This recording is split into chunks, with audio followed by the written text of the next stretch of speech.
चलिए एक बार आप लोग जो है कमेंट करके बताइए। माफी चाहता हूं दोस्तों यदि ऐसी समस्या आ रही है तो। चले अभी आ रही है आवाज, अब आप लोगों को जो है वो क्लियर मिल रही होगी। अब समस्या नहीं होनी चाहिए। एक बार कमेंट करके बता दीजिए आवाज मिल रही है आप सभी लोगों को। अजीत प्रताप सिंह जी, अदिति जी, अंजना जी, शरद कुमार जी, विभव जी, अनुपम जी, सुशीला जी। जी चलिए बहुत बहुत धन्यवाद दोस्तों। यदि अब जैसा कि मैं देख पा रहा हूं, जी बिल्कुल अजीत जी का, अंजना जी का, सभी लोगों का उत्तर जो है वो, सौरभ जी का उत्तर आ रहा है, आ रही है। बिल्कुल, तो ठीक है दोस्तों, मैं बात कर रहा था सेशन के मेंबरशिप के लिए। तो आप लोग सेशन का मेंबरशिप यदि लेना चाहते हैं, रोज के सेशन में जिन प्रश्नों का उपयोग किया जाता है उन प्रश्नों का संग्रह यदि आप अपने पास चाहते हैं तो आप लोग 250 रुपए का पेमेंट करके और आप लोग जो है ले सकते हैं। मैं आपको सेलेक्टेड प्रश्नों को छांट के आपके जो परीक्षा के लिए महत्वपूर्ण है उन प्रश्नों को लेके आता हूं। तो आप लोग 250 रुपए का पेमेंट जो है आपको 7007701847 इस नंबर पे, आपको नंबर यहाँ पे स्क्रीन पे भी जो है वो आपके स्लाइड बार पे जो है चलता हुआ दिखाई दे रहा होगा। बाकी यहाँ पे नंबर लिखा हुआ है।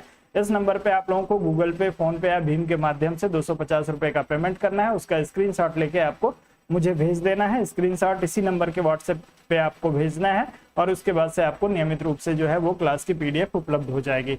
इसके बाद यदि बात करें दोस्तों तो आप लोगों का बहुप्रतीक्षित जो है राजनीतिक सिद्धांत और विचारकों की जो क्लास है वो कल से शुरू हो रही है दोस्तों। 18 तारीख से आपकी क्लास जो होगी शुरू होगी।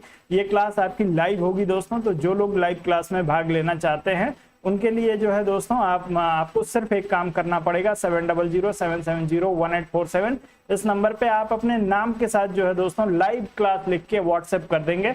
मैं आप लोगों को जो है वो सभी लोगों को जैसे ही लाइव क्लास कल शेड्यूल होगी आप सभी को जो है वो एक मैसेज चला जाएगा, एक नोटिफिकेशन जाएगा, उसके माध्यम से आप लोग जो है हमारे साथ जुड़ सकते हैं और आप जो है क्लास में भागीदार बन सकते हैं। कल हमारी जो होगी वो पहली क्लास होगी आपके राजनीतिक सिद्धांत एवं विचारकों की लाइव।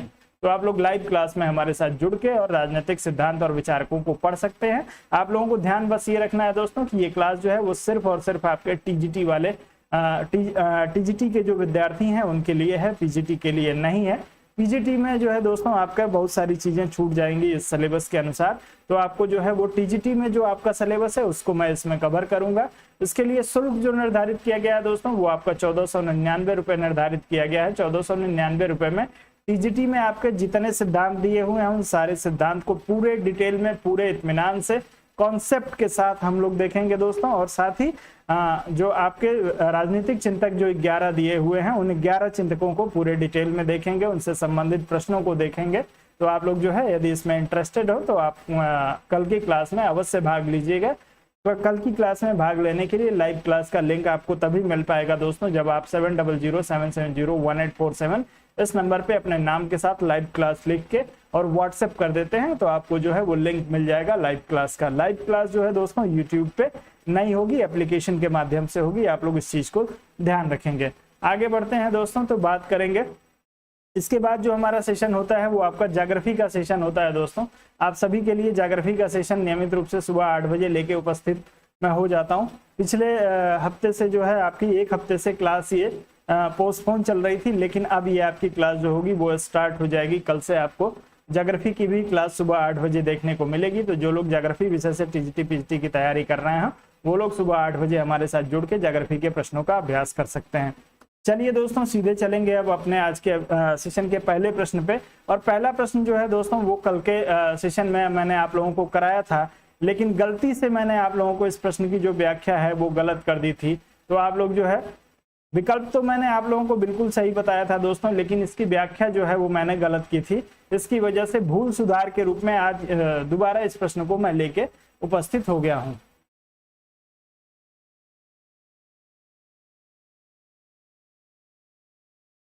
जी सौरभ कुमार जी, पीजीटी के लिए नहीं है दोस्त। पीजीटी में आपके जो है वो कई सारी चीजें छूट जाएंगी। आपका इंटरनेशनल रिलेशन जो है वो छूट जाएगा। आपका पब्लिक माफ करिएगा लोक प्रशासन जो है आपका छूट जाएगा। बाकी आपके टीजीटी के कुछ जो 4 अन्य और चिंतकों को आपको पढ़ना है, तो उसके लिए जो है अभी कमिटमेंट नहीं कर रहा हूं। यदि आप जो है टीजीटी की तैयारी कर रहे हैं दोस्तों, और आपको सिर्फ जो है वो 11 चिंतक जो आपके पॉलिटिकल टीजीटी के सिलेबस में दिए हुए हैं और जो सिद्धांत आपके टीजीटी में के सिलेबस में दिया है वही मैं आपको अभी कराने के लिए कमिटमेंट कर रहा हूं। अभी पूरा कमिटमेंट नहीं कर रहा हूं, इसीलिए मैं सिर्फ टीजीटी की बात कर रहा हूं। चलिए, कल मैंने आप लोगों को ये प्रश्न कराया था दोस्तों, आप लोगों ने ए विकल्प का चुनाव भी किया था, मैक्सिमम लोगों ने ए विकल्प का चुनाव किया था। प्रश्न में समस्या कहाँ पे आ गई थी दोस्तों, मैंने प्रश्न को जो है वो अधूरा छोड़ के और मैं आगे बढ़ गया था और मैंने अज्यूम कर लिया था। मैं आप लोगों से बार बार कहता हूं कि आप लोग प्रश्न को पूरा पढ़ें, कभी भी जो है वो प्रश्न को अज्यूम ना करें। प्रश्न आपसे पूछा गया था प्रभाव की एक विशेषता नहीं है दोस्तों, आपसे प्रभाव की विशेषता नहीं है पूछा हुआ है, और मैंने आपको जो व्याख्या है वो उल्टी कर दी थी, मैंने है के लिए कर दी थी। तो आपका उत्तर जो होगा वो ए विकल्प के लिए बिल्कुल सही हो जाएगा। प्रभाव को जो है वो देखा जा सकता है, ऐसा नहीं है, प्रभाव को आप देख नहीं सकते हैं। कल की क्लास में मैंने आपको बता दिया था, गलती से बता दिया था कि प्रभाव को देखा जा सकता है। प्रभाव जो होता है दोस्तों एक अमूर्त संज्ञा है प्रभाव, और इसको जो है आप देख नहीं सकते हैं, इसको महसूस किया जा सकता है। तो आप लोग जो है इसको ध्यान रखेंगे, प्रभाव को देखा नहीं जा सकता है, उसे महसूस किया जा सकता है, और इसमें जो है वो द्विसंबंध होता है, बिल्कुल द्विसंबंध होता है। बाकी ये 3 विकल्प आपके सही दिए हुए हैं, लेकिन प्रभाव को देखा नहीं जा सकता। आपके ऊपर किसी चीज का कितना प्रभाव पड़ा है, इसके लिए ना ही कोई वैज्ञानिक यंत्र है और ना ही मनुष्य की आंखों में इतनी क्षमता है कि उस प्रभाव को देखा जा सके। उस प्रभाव को सिर्फ और सिर्फ महसूस किया जा सकता है। तो आप लोग इस प्रश्न में जो है वो ए विकल्प के साथ जाएंगे, आपका ए विकल्प ही सही होगा। कल भी मैंने आप लोगों को ए विकल्प बताया था, लेकिन गलती क्या हो गई थी कि मैंने आपको बता दिया था कि प्रभाव को देखा जा सकता है। नहीं दोस्तों, प्रभाव को देखा नहीं जा सकता है, प्रभाव जो है वो सिर्फ और सिर्फ महसूस किया जा सकता है। आप लोग इस प्रश्न में ए विकल्प के साथ जाएंगे। प्रभाव जो है मूर्त वस्तु नहीं है, अमूर्त है, इसलिए इसको देखा नहीं जा सकता, इसको आप महसूस कर सकते हैं। चलिए, अब आज के सेशन के पहले प्रश्न पे आएंगे दोस्तों, और पहले प्रश्न को आप लोग सभी लोग पढ़ेंगे और उसके बाद उत्तर करने का प्रयास करेंगे। चलिए, प्रश्न को थोड़ा सा एडजस्ट कर देता हूं जिससे आपको प्रश्न को पढ़ने में कोई किसी भी तरह की असुविधा ना हो। तो अब आप लोग प्रश्न को पढ़ेंगे। स्टेटमेंट आपको दिया है दोस्तों, किसने कहा है कि जब मैं राजनीति विज्ञान शीर्षक से अच्छे प्रश्नों के समूह को देखता हूं तो मुझे प्रश्नों की अपेक्षा शीर्षक पर खेद होता है। आप लोग इस प्रश्न के लिए उत्तर करेंगे दोस्तों, डेविड स्टर्न, आपका FW मैटलैंड, रॉबर्ट डहेल और जो है JR सीले। 4 विकल्प आपको दिया हुआ है, चारों में से किसी एक विकल्प का चुनाव करिए, तेजी से उत्तर करिए। और साथ ही साथ दोस्तों आप सभी से निवेदन है कि आप लोग जो है वीडियो को लाइक अवश्य कर दें दोस्तों, वीडियो को लाइक और साथ में वीडियो को शेयर करने का प्रयास करें। आप सभी लोग अपने दोस्तों अपने मित्रों के साथ में आप लोग वीडियो को शेयर अवश्य करिए। लाइक करने में आपका जो है दोस्तों आपके अकाउंट बैलेंस से कहीं कोई पैसा नहीं कटने वाला है। आप लोग वीडियो को लाइक करने में कंजूसी बिल्कुल ना दिखाया करें, वीडियो को लाइक करें दोस्तों सभी लोग। चलिए, तो इस प्रश्न में सभी लोगों का उत्तर जो है दोस्तों बी विकल्प के लिए आ रहा है। आपके मैटलैंड महोदय का कहना था दोस्तों कि जब मैं राजनीति विज्ञान शीर्षक से अच्छे प्रश्नों के समूह को देखता हूं तो मुझे प्रश्नों की अपेक्षा जो है शीर्षक पर खेद होता है। ऐसा इन्होंने जो है दोस्तों क्यों कहा था, अब जो है थोड़ा सा हम लोग जो है समझ के चलेंगे, एक एक स्टेटमेंट को समझेंगे। बहुत जल्दीबाजी नहीं करना है, जल्दीबाजी वाला काम जो है हफ्ते में 2 दिन हम लोग करेंगे, जिसमें हम लोग जो है वो आपके जिस दिन पेपर को देखेंगे उस दिन हम लोग तेजी से चलेंगे, लेकिन बाकी दिन हम लोग जो है वो समझने का भी प्रयास करेंगे। क्योंकि यदि किसी भी स्टेटमेंट के कॉन्टेक्स्ट को आप समझे रहेंगे कि किस अर्थ में ये स्टेटमेंट कहा गया है, तो आपको स्टेटमेंट भूलेगा नहीं। स्टेटमेंट सिर्फ पढ़ना नहीं है दोस्तों, स्टेटमेंट आपको याद रहे, आप परीक्षा में सही कर पाए, तभी आपको जो है वो सफलता मिलेगी। चलिए, तो आप सभी को पता है दोस्तों कि एक बात पे जो है राजनीति विज्ञान में बहस होती है कि राजनीति विज्ञान जो है विज्ञान है या नहीं है। तो आपके मैटलैंड महोदय का मानना यह था दोस्तों कि राजनीति विज्ञान जो है वो विज्ञान नहीं है, क्योंकि विज्ञान विषय के जो लक्षण होते हैं या विज्ञान की जो विषय वस्तु होती है उसको जो है वो राजनीति जो है वो परिपूर्ण नहीं करता है, उसको पूरा नहीं करता है। इसलिए इनका मानना था दोस्तों कि राजनीति में जो विज्ञान शब्द का जो प्रयोग किया गया है, इसकी वजह से जब राजनीति विज्ञान के प्रश्नों को यदि मैं देखता हूं तो मुझे क्या होता है, इसके शीर्षक पे खेद होता है। इसमें विज्ञान की आवश्यकता नहीं है, राजनीति विज्ञान नहीं है। इस अर्थ में इन्होंने कहा था कि जब मैं राजनीति विज्ञान के शीर्षक से अच्छे प्रश्नों के समूह को देखता हूं तो मुझे प्रश्नों की अपेक्षा शीर्षक पर खेद होता है। शीर्षक पर खेद क्यों होता है? क्योंकि इसमें जो है वो विज्ञान शब्द का प्रयोग किया गया है और मैटलैंड महोदय जो है वो राजनीति को विज्ञान नहीं मानते हैं। तो यदि आपसे पूछा जाए कि निम्न में से कौन जो है वो राजनीति को विज्ञान नहीं मानता है, उस अर्थ में आपको जो है मेटलैंड महोदय का भी चुनाव करना है। बाकी और कई सारे नाम हैं जो आपको जो है आपकी जो पॉलिटिकल थॉट की क्लास होगी उसमें आपको जो है पूरे डिटेल में बताऊंगा। इस प्रश्न में आपका बी विकल्प जो होगा बिल्कुल सही हो जाएगा। अगले प्रश्न पे चलते हैं और अगला प्रश्न आपको दिया है दोस्तों, किसने राजनीति विज्ञान की परिभाषा संभव की कला the art of the possible के रूप में की है दोस्तों? किसने संभव की कला के रूप में राजनीति विज्ञान की परिभाषा दी है, या किसने कहा था दोस्तों कि राजनीति जो है वो संभव की कला है? नेपोलियन ने कहा था, बिस्मार्क ने कहा था, हिटलर ने कहा था, या आपके विल्सन ने कहा था? चारों में से किसी एक विकल्प का चुनाव करिए और तेजी से उत्तर करने का प्रयास करिए। आप सभी लोग 30 सेकंड का समय आप लोगों के पास है। चलिए, सभी लोगों का उत्तर तेजी से आना शुरू हो गया है दोस्तों। आप लोग बिस्मार्क की बात कर रहे हैं। चलिए, सभी लोग इसमें बिस्मार्क की बात कर रहे हैं।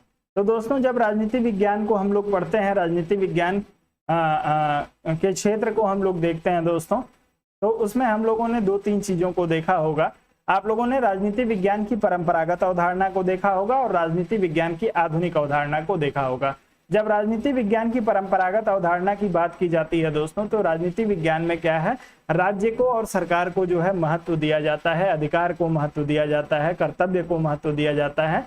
तो उसमें जो है इन्होंने कहा था, आपके बिस्मार्क महोदय ने कहा था दोस्तों कि व्यक्ति जो भी प्राप्त कर सकता है किसी दूसरे को हानि पहुंचाए बगैर, यानी किसी दूसरे को नुकसान भी ना हो और आप अपनी जो है वस्तु को प्राप्त कर लें, तो वो जो है वो सारी चीजें आपके राजनीति के अंतर्गत आती हैं। तो बिस्मार्क महोदय का मानना था कि राजनीति जो है वो संभव की कला है, अर्थात जो संभव है वो जो है वो आपकी राजनीति है। जैसे मान लीजिए कि आप अपने परिवार में हैं, आपके परिवार की एक निश्चित आयु है, मान लीजिए 1 लाख रुपए आपके जो है परिवार की आयु है और परिवार में 4 सदस्य हैं, 4 सदस्य हैं दोस्तों, और एक व्यक्ति चाहता है आईफोन लेना, तो एक व्यक्ति जो है आईफोन ले लेता है तो 1 लाख रुपए का आईफोन एक ही व्यक्ति के पास हो जाएगा। इनका कहना था दोस्तों कि राजनीति ये नहीं है, राजनीति का मतलब ये है कि इन चारों को जो है वो 25-25 हजार रुपए का यदि फोन दे दिया जाए तो सब में जो होगा वो समान बंटवारा होगा। इसलिए इन्होंने कहा था कि जो संभव हो, सबके लिए जहां पे संभव हो उसी को जो है वो राजनीति कहा जाएगा।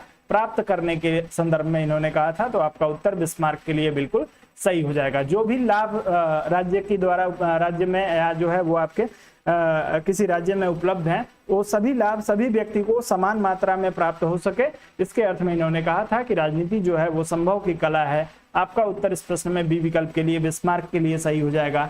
आगे बढ़ते हैं। अगला प्रश्न आपको दिया है दोस्तों कि राजनीति शास्त्र इतिहास एवं राजनीति के बीच स्थित अतीत एवं वर्तमान के बीचों बीच आप लोगों को बताना है किसका स्टेटमेंट है। जे ब्राइस का है, पी जने का है, आपके टॉकविल का है, या आपके आइवर ब्राउन का है। चारों में से किसी एक का चुनाव करिए, तेजी से उत्तर करिएगा।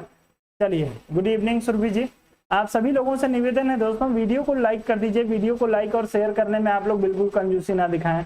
वीडियो को आप सभी लोग लाइक करिए दोस्तों। जितने सारे लोग हमारे साथ जुड़ गए हैं, कम से कम उतने लोग आप लोग वीडियो को लाइक तो कर दीजिए एक बार। चलेंगे।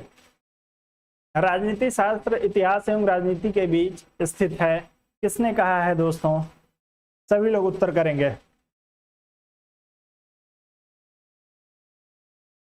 चलें, मैक्सिमम लोगों का उत्तर जो है जे ब्राइस के लिए आ रहा है। आप लोगों का उत्तर जो होगा वो बिल्कुल सही हो जाएगा। राजनीति विज्ञान का संबंध जो है वो इतिहास से स्थापित करते हुए आपके जे ब्राइस महोदय का मानना था दोस्तों कि राजनीति विज्ञान जो है वो आपके इतिहास एवं राजनीति के जो है बीच स्थित है। राजनीति शास्त्र जो है वो आपका स्थित है। तो आपका उत्तर इस प्रश्न में जे ब्राइस के लिए बिल्कुल सही हो जाएगा। राजनीति और इतिहास के संबंध को स्पष्ट करते हुए इन्होंने आपके इस स्टेटमेंट का प्रयोग किया है। आगे बढ़ेंगे और अगले प्रश्न पे चलेंगे। अगला दिया है अर्थशास्त्र का संबंध वस्तुओं से है जबकि राजनीति शास्त्र का लोगों से, एक का लेना कीमतों से है तो दूसरे का मूल्य से। यह कथन किसका है दोस्तों? आप लोगों को बताना है। आपको हेलोवेल दिया हुआ है, आई ब्राउन दिया है, गिलक्राइस्ट दिया है और इनमें से कोई नहीं। चारों में से किसी एक विकल्प का चुनाव करके तेजी से आप सभी लोग उत्तर कर दीजिए दोस्तों। चलें, सभी लोग उत्तर करेंगे इस प्रश्न के लिए। अर्थशास्त्र का संबंध वस्तुओं से है जबकि राजनीति शास्त्र का लोगों से, एक का लेना कीमतों से तो दूसरे का जो है वो मूल्य से है। आप लोग उत्तर करेंगे। चलेंगे, सभी लोग उत्तर करेंगे दोस्तों। ए विकल्प के लिए, सी विकल्प के लिए कई सारे विकल्प आप लोगों के आ रहे हैं दोस्तों। आप लोग वीडियो को लाइक नहीं कर रहे हैं दोस्तों, वीडियो को लाइक कर दीजिए। चलिए, तो जो लोग इसमें जो है गिलक्राइस्ट महोदय की बात कर रहे होंगे उन सभी का उत्तर जो होगा वो बिल्कुल सही हो जाएगा। इसको समझने के लिए आपको एक एग्जाम्पल को समझना पड़ेगा दोस्तों, तब ये स्टेटमेंट आपको समझ में भी आएगा और आपको हमेशा याद भी रहेगा। इसमें कहा गया दोस्तों अर्थशास्त्र का संबंध जो है वो वस्तुओं से है, जबकि राजनीति शास्त्र का लोगों से है। एक का संबंध जो है वो कीमत से है, यानी अर्थशास्त्र का संबंध कीमत से है, और जो आपका राजनीति शास्त्र है इसका जो है व्यक्ति के मूल्यों से है। ये क्यों कहा गया दोस्तों, क्यों कहा था आपके गिलक्राइस्ट महोदय ने?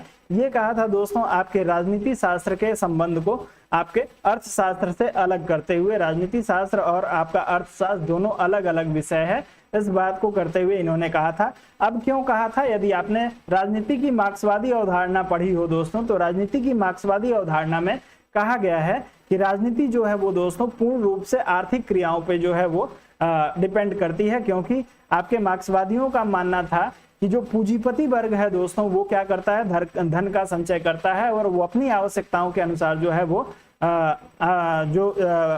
आपके मजदूर वर्ग हैं या जो निचले तबके के जो लोग हैं उनका उपयोग करता है।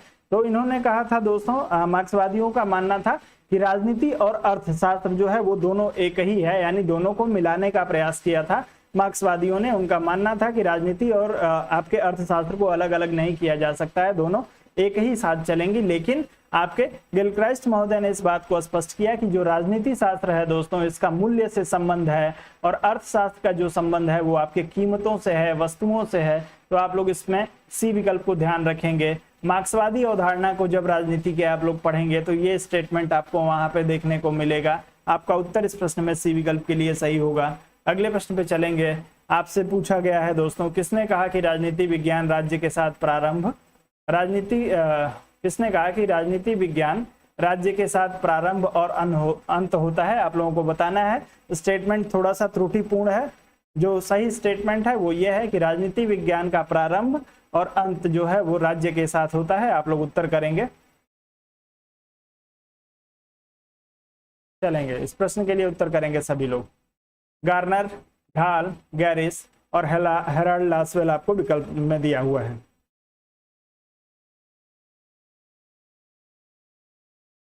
चलेंगे, चले सभी लोग उत्तर करेंगे।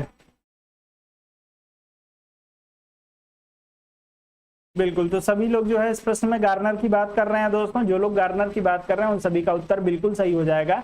आपके गार्नर महोदय का मानना था दोस्तों कि राजनीति विज्ञान जो है वो राजनीति विज्ञान की शुरुआत जो होती है वो राज्य के साथ होती है, और अंत भी जो है वो राज्य के साथ हो जाता है। आप सभी लोग जो है राजनीति की जब परंपरागत अवधारणा को पढ़ेंगे दोस्तों, तो राजनीति की परंपरागत अवधारणा में 3 चीजें महत्वपूर्ण है। पहली जो है वो राजनीति की परंपरागत अवधारणा में जो कुछ चिंतक हैं वो आपके राजनीति को जो है वो राज्य का अध्ययन मानते हैं, राज्य का अध्ययन मानते हैं। दूसरा वर्ग जो है दोस्तों वो सरकार का अध्ययन मानता है। जब राजनीति की परंपरागत अवधारणा को पढ़ेंगे तो एक वर्ग जो है वो राजनीति क्या है इस बात का जवाब देते हुए ये लोग कहेंगे कि राजनीति जो है वो राज्य की गतिविधियों का अध्ययन है। दूसरा वर्ग कहेगा दोस्तों कि राजनीति सरकार की गतिविधियों का अध्ययन है। एक तीसरा वर्ग आएगा दोस्तों जो ये कहेगा कि राजनीति जो है वो आपके राज्य और सरकार दोनों की गतिविधियों का अध्ययन है। तो इसमें जो है स्टेटमेंट आपके गार्नर महोदय जो है वो राजनीति विज्ञान के राज्य में राजनीति विज्ञान का केंद्र बिंदु जो है वो राज्य को मानते हैं, और उसी संदर्भ में इन्होंने कहा था दोस्तों कि राजनीति विज्ञान का जो प्रारंभ होता है वो आपके राज्य के साथ होता है, और उसका अंत भी जो होता है वो राज्य के साथ आता है। तो परंपरागत अवधारणा का समर्थन करते हुए या परंपरागत अवधारणा के अंतर्गत जो है राज्य को केंद्र में रखते हुए दोस्तों आपके गार्नर महोदय का ये स्टेटमेंट प्रयोग किया जाता है। उत्तर आपका ए विकल्प के लिए सही होगा। अगले प्रश्न पे चलेंगे। अगला प्रश्न आपको दिया है, राजनीति विज्ञान सामाजिक विज्ञान का वह अंग है जो राज्य के आधारभूत तत्वों तथा शासन के सिद्धांतों का विवेचन करता है। तेजी से आप लोग इस प्रश्न के लिए उत्तर करेंगे दोस्तों। किसका स्टेटमेंट है? गार्नर का, लास्की का, गिलक्राइस्ट का या पॉल जैनेट का? चारों में से किसी एक का चुनाव करके तेजी से उत्तर कर दीजिए दोस्तों। राजनीति विज्ञान सामाजिक विज्ञान का वह अंग है। चलें,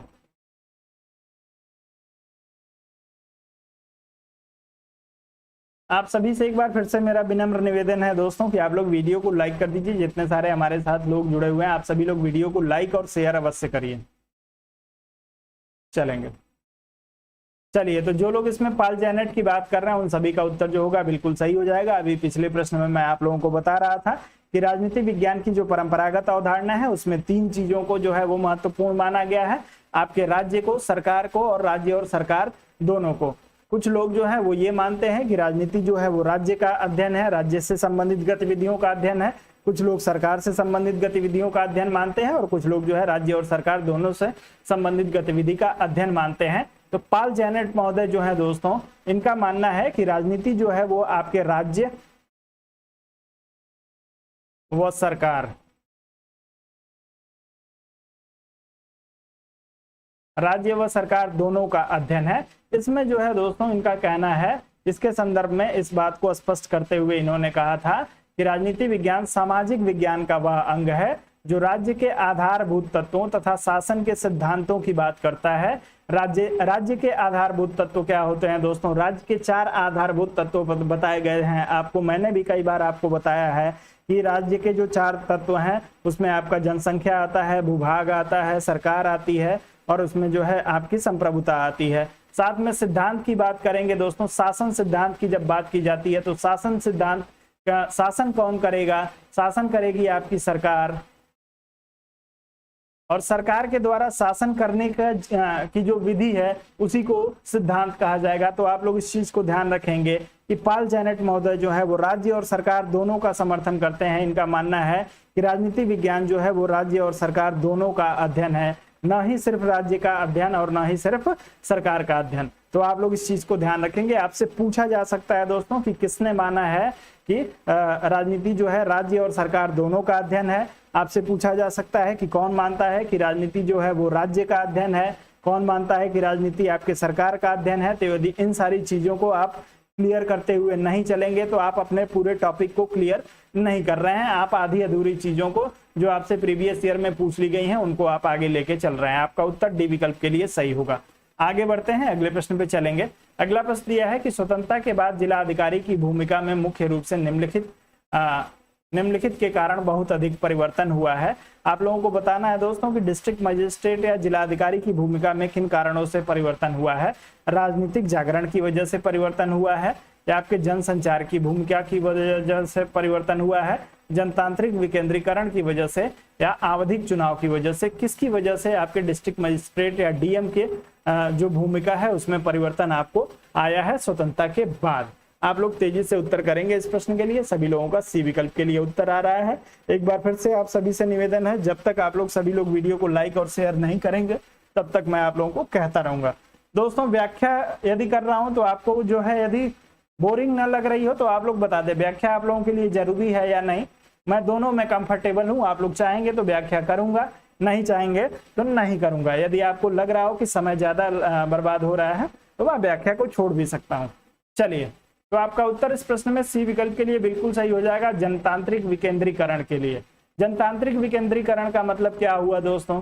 भारत में जब 73वां 74वां संविधान संशोधन हुआ जिसमें जो है वो आपके ग्राम पंचायतों की बात की गई, नगर पालिकाओं की बात की गई। तो जब ग्राम पंचायत और नगर पालिका अस्तित्व में आई, शक्तियों का जब विकेंद्रीकरण हुआ दोस्तों, तो उसमें जो है वो जिले में ये दोनों संस्थाएं जो थी 73वें 74वें संविधान संशोधन की वजह से जो संस्थाएं आपकी जन्म ली हुई हैं, जिसको आप ग्राम पंचायत कहते हैं, त्रिस्तरीय पंचायती राज व्यवस्था जो है उसको आप लोग मानते हैं। तो त्रिस्तरीय पंचायती राज व्यवस्था दोस्तों लागू कहाँ पे होती है? एक जिले के अंदर जो है। प्रत्येक जिले की अपनी अलग अलग पंचायत होती है, नगर पंचायत होती है, हर जिले में हर गांव का एक पंचायत होता है, आप सभी को पता होगा।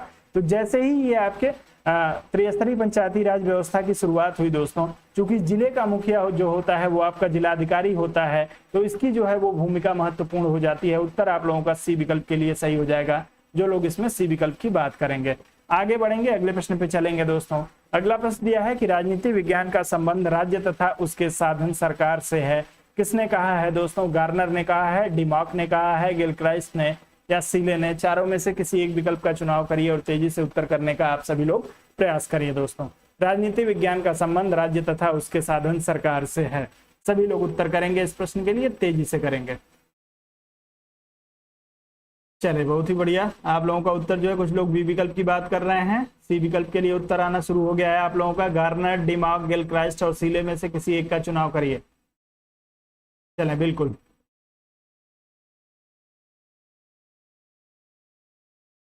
चले दोस्तों, तो आप लोग इस प्रश्न में जो है वो दिमाग महोदय का चुनाव करिएगा। आपका उत्तर जो होगा वो बिल्कुल सही हो जाएगा।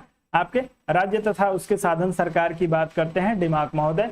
तो पहले से बताते आ रहा हूं, चूंकि टॉपिक वाइज इसीलिए करा रहा हूं दोस्तों कि एक टॉपिक के आपके कॉन्सेप्ट को कम से कम क्लियर कर दूं। मेरा उद्देश्य आपको सिलेक्शन दिलाना है दोस्तों, तो आप लोगों का टॉपिक क्लियर हो, ये मेरा उद्देश्य है।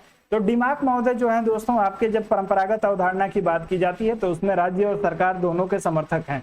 अर्थात इनका मानना था दोस्तों कि राजनीति विज्ञान जो है राज्य और सरकार दोनों की गतिविधियों का अध्ययन है। उसको स्पष्ट करते हुए इन्होंने जो अपनी सारगर्भित परिभाषा दी, इन्होंने उसमें कहा था दोस्तों कि राजनीति विज्ञान का संबंध राज्य तथा उसके साधन सरकार से है। राज्य को जो है दोस्तों क्या मानते हैं, राज्य को केंद्र में रख के ये कहते हैं कि राज्य का साधन क्या है, सरकार है। जैसे जो दोस्तों किसी भी व्यक्ति को किसी भी वस्तु को प्राप्त करने के लिए एक साधन की आवश्यकता होती है। जैसे आप पढ़ाई कर रहे हैं, आप तैयारी कर रहे हैं, आपका लक्ष्य क्या है, आपका लक्ष्य है सफलता प्राप्त करना, नौकरी पाना। उसमें साधन क्या है दोस्तों, साधन है आपकी पुस्तकें, साधन है आपकी पढ़ाई। तो आप जिन साधनों का प्रयोग करके अपने लक्ष्य को प्राप्त करना चाहते हैं दोस्तों, उसी को जो है वो साधन कहा जाएगा। ठीक उसी प्रकार से आपके दिमाग महोदय का मानना था दोस्तों कि राज्य का जो अंतिम लक्ष्य है वो प्राप्त करने के लिए किस चीज की जरूरत है, सरकार की जरूरत है। और सरकार किस रूप में कार्य करेगी राज्य में, राज्य के साधन के रूप में। सरकार का साधन जो है वो किस प्रकार का साधन है, वो आपके राज्य के लक्ष्यों को प्राप्त कराने वाला साधन है। तो आप लोग ध्यान रखेंगे कि आपके दिमाग महोदय का मानना है कि जो सरकार है वो राज्य का साधन है। यदि आपसे कभी पूछ लिया जाए किसी परीक्षा में या आपके टीजीटी की परीक्षा में कि किसने जो है वो सरकार को साधन स्वीकार किया है, तो आप लोग ध्यान रखेंगे कि दिमाग महोदय जो है वो सरकार को साधन स्वीकार करते हैं। बी विकल्प आपका जो होगा वो बिल्कुल सही हो जाएगा। आगे बढ़ते हैं, अगले प्रश्न पे चलेंगे। अगला प्रश्न आपको दिया है कि निम्न में से किसने राजनीति विज्ञान को शक्ति के विज्ञान के रूप में परिभाषित किया है। आप लोग उत्तर करेंगे दोस्तों इस प्रश्न के लिए, किसने जो है वो राजनीति विज्ञान को शक्ति के विज्ञान के रूप में जो है वो परिभाषित किया। आप सभी लोग उत्तर करेंगे। चलिए रोहित जी नमस्कार। चलें सभी लोग उत्तर करेंगे दोस्तों इस प्रश्न के लिए। चलें तेजी से उत्तर करें।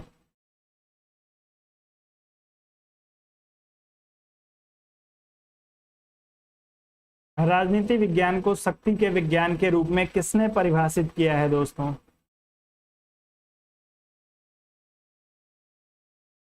चले बहुत ही बढ़िया।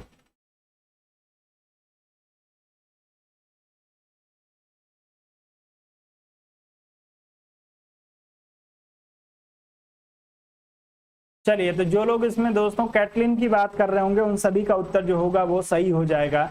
राजनीति विज्ञान को जो है वो शक्ति का विज्ञान ये मानते हैं दोस्तों, चूंकि राजनीति में शक्ति का प्रयोग होता है। किस तरह की शक्ति का, नियंत्रण शक्ति का, प्रभुत्व का, संप्रभुता का प्रयोग होता है। इसलिए इनका मानना था दोस्तों, यदि आप जब आप राजनीति का शक्ति सिद्धांत या राज्य का जब शक्ति सिद्धांत आप पढ़ेंगे तो वहां पे आपको जो है कैटलिन की ये परिभाषा देखने को मिलेगी कि राजनीति जो है वो शक्ति का विज्ञान है। यानी शक्ति के माध्यम से जो है दोस्तों क्या किया जाता है, राजनीतिक लक्ष्य को प्राप्त करने का प्रयास किया जाता है। ये आपके कैटलिन महोदय ने कहा था दोस्तों। इनकी एक बड़ी ही फेमस पुस्तक है, आप लोग यदि नोट करना चाहें तो आप लोग नोट कर सकते हैं, the function of political science.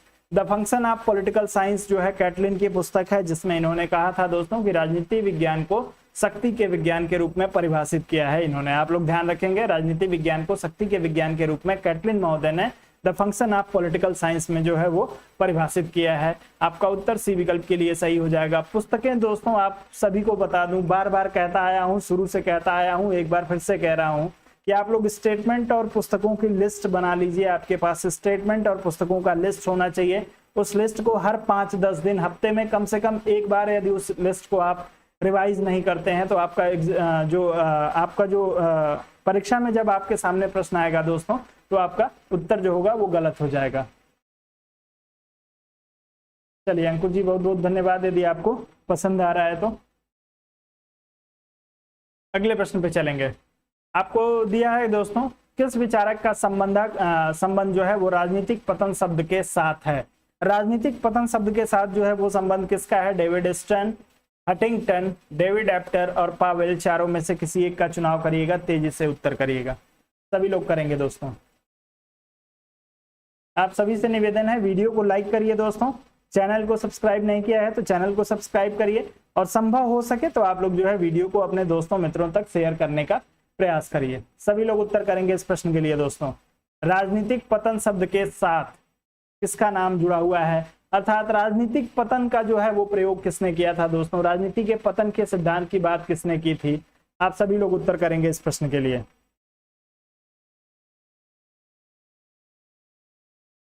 चलेंगे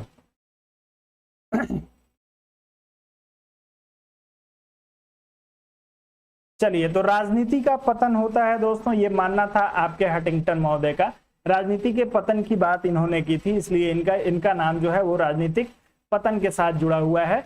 डेविड स्टर्न महोदय की यदि हम लोग बात करेंगे तो इसमें जो है वो राजनीतिक संकल्पना के ह्रास की बात करते हैं, यानी राजनीतिक सिद्धांतों के ह्रास। राजनीतिक पतन और राजनीतिक सिद्धांतों का ह्रास, आप लोग दोनों चीजों को ध्यान रखिएगा। डेविड स्टर्न महोदय जो है वो सिद्धांतों के ह्रास की बात करते हैं, लेकिन हंटिंगटन महोदय जो है वो राजनीतिक पतन की बात करते हैं। वहीं जब हम लोग दोस्तों आपके एप्टर महोदय की बात करते हैं तो राजनीति के आधुनिकीकरण की बात आपके एप्टर महोदय के द्वारा की गई है। आप लोग नोट करना चाहें तो कर सकते हैं।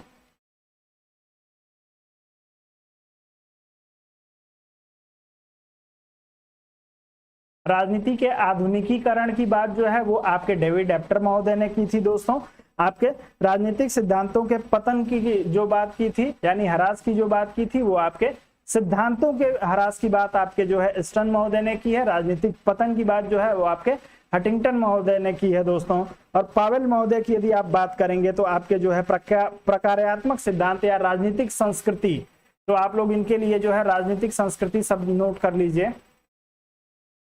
राजनैतिक संस्कृति,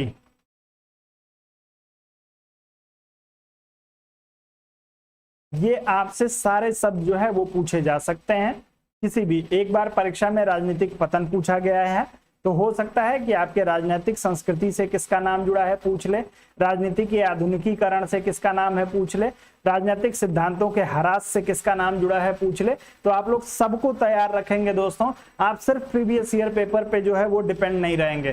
प्रश्न प्रीवियस ईयर पेपर को करने का मतलब तब है दोस्त जब आप उस पूरे पेपर को पूरे तरीके से एक्सप्लेन कर पाए, एक एक विकल्प को जो है वो अच्छे से आप समझ पाए, कर पाए। तो आप लोग इसमें ध्यान रखिएगा। आपके राजनीतिक पतन शब्द का प्रयोग जो किया था वो हंटिंगटन महोदय ने किया था। आगे बढ़ते हैं, अगले प्रश्न पे चलते हैं। अगला दिया है दोस्तों, निम्न में से कौन शास्त्रीय राजनीतिक सिद्धांत का प्रभावी समर्थक है। राजनीति के क्लासिकल थियरी की बात किसने की थी दोस्तों, आपके रॉबर्ट डहल, पीटर लासलेट, दांते जार्मिनो और आपके डेविड स्टर्न। चारों में से क्लासिकल थियरी की बात किसके द्वारा की गई है दोस्तों, सभी लोग उत्तर करेंगे इस प्रश्न के लिए। चलें, सभी लोग उत्तर करेंगे इस प्रश्न के लिए दोस्तों।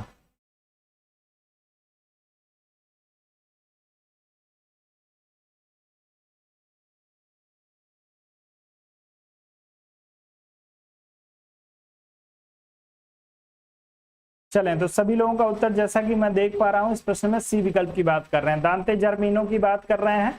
तो क्लासिकल थियरी जो है दोस्तों आपके दांते जर्मिनो के द्वारा जो है इसके समर्थक माने जाते हैं आपके। तो आप लोग इस प्रश्न में जो है वो ध्यान रखिएगा, क्लासिकल थियरी आप लोगों को क्लास में पूरे डिटेल में बताऊंगा। चलेंगे, आगे बढ़ेंगे। जी नहीं, डहल का नहीं है विनय जी, आप जो है दांते के साथ जाइएगा। अगले प्रश्न पे चलेंगे। अगला प्रश्न दिया है, डिक्लाइन ऑफ पॉलिटिकल थियोरी के लेखक है दोस्तों। डिक्लाइन ऑफ पॉलिटिकल थियरी आप लोगों को बताना है, राजनीतिक सिद्धांतों का ह्रास। आप सभी लोग उत्तर करेंगे। एप्टर, स्टर्न, लियो स्ट्रास और कोबा, चारों में से जो है किसी एक का चुनाव करिए तेजी से।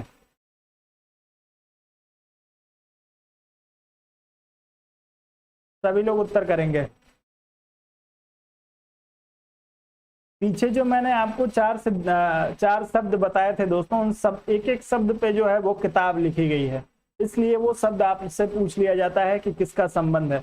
यदि कॉन्टेक्स्ट आप लोग जब तक नहीं समझे रहेंगे तब तक जो है आपको रटना पड़ेगा। जब कॉन्टेक्स्ट समझ के किसी चीज को पढ़ेंगे, उसके संबंध को समझ के यदि पढ़ेंगे तो आपको कम से कम चीजों को रटना पड़ेगा।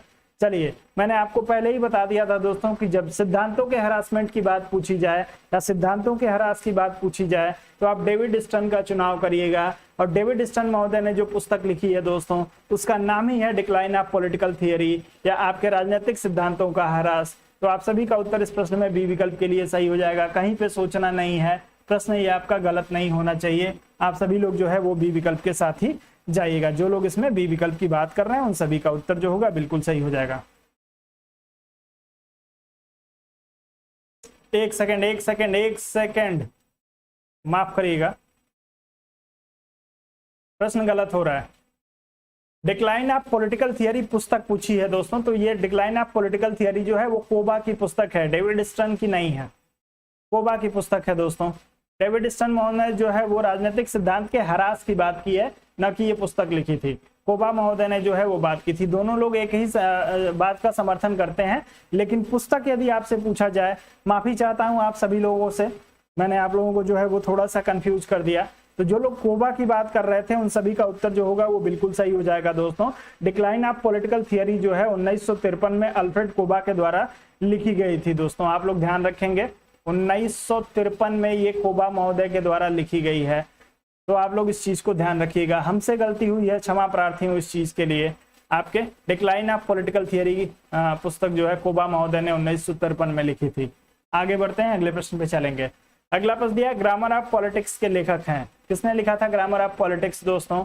आपको लाई ब्राइस दिया हुआ है, हरमन फाइनर दिया है, ऑस्टिन दिया है, लास्की दिया है। चारों में से किसी एक का चुनाव कर लीजिए और तेजी से उत्तर करिए। दोस्तों वीडियो को लाइक और शेयर किया करिए आप लोग। दोस्तों आप लोग वीडियो को लाइक और शेयर नहीं करते हैं, ये मेरी कंप्लेन है आप लोगों से।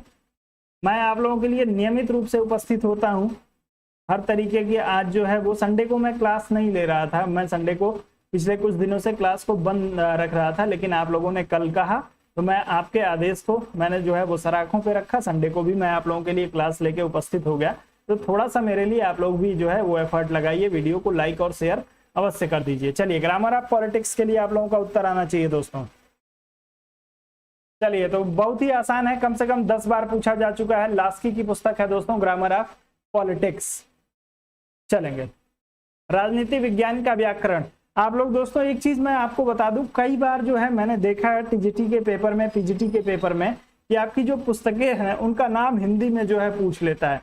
तो आप लोग यदि इंग्लिश में नाम पढ़ें तो वहीं जो है ब्रैकेट में हिंदी में लिख लें। यदि किसी पुस्तक का नाम हिंदी में पढ़ रहे हैं तो ब्रैकेट में इंग्लिश में लिख लें, क्योंकि आप पुस्तक का नाम याद किए हुए हैं, उसके बाद भी यदि आपसे प्रश्न गलत हो जाए तो ये ठीक नहीं है। तो हिंदी इंग्लिश वर्जन दोनों देखेंगे।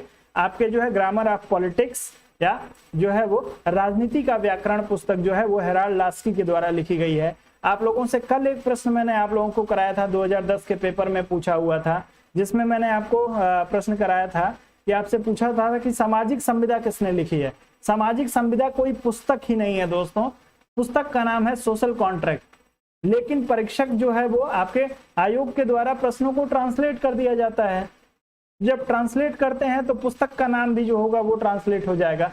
तो ट्रांसलेशन की वजह से आपके प्रश्न गलत ना हो, इस चीज को आप लोग ध्यान रखिएगा। एक एक प्रश्न आपके लिए महत्वपूर्ण है, और वो प्रश्न जो आपका तैयार है और उसके बाद भी गलत हो जाए तो आप जो है ये ठीक नहीं है। तो आप लोग ध्यान रखेंगे। रूसो महोदय की पुस्तक है, बिल्कुल जो है वो आप लोगों का उत्तर आया है।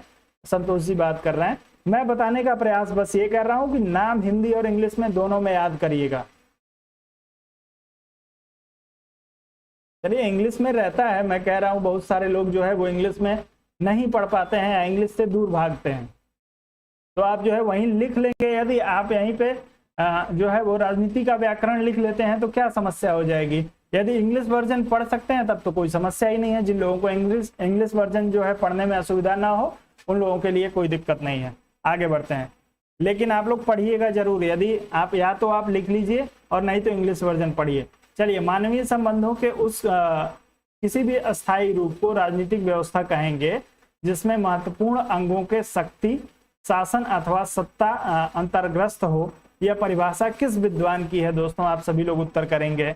गार्नर, सीले, रॉबर्ट डहेल और गैटिल। चारों में से किसी एक का चुनाव करिए, तेजी से उत्तर करने का प्रयास करिएगा। चलिए, समय आपका शुरू हो गया है दोस्तों।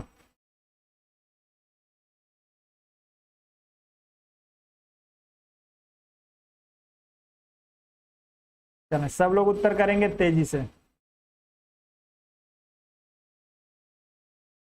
मानवीय संबंधों के उस किसी भी स्थायी रूप को राजनीतिक व्यवस्था कहेंगे जिसमें महत्वपूर्ण अंगों में शक्ति, शासन अथवा जो है सत्ता अंतर्ग्रस्त हो। यह परिभाषा किस विद्वान की है? आप लोग यदि इसमें रॉबर्ट डहल की बात कर रहे हैं तो आपका उत्तर जो होगा वो बिल्कुल सही हो जाएगा दोस्तों।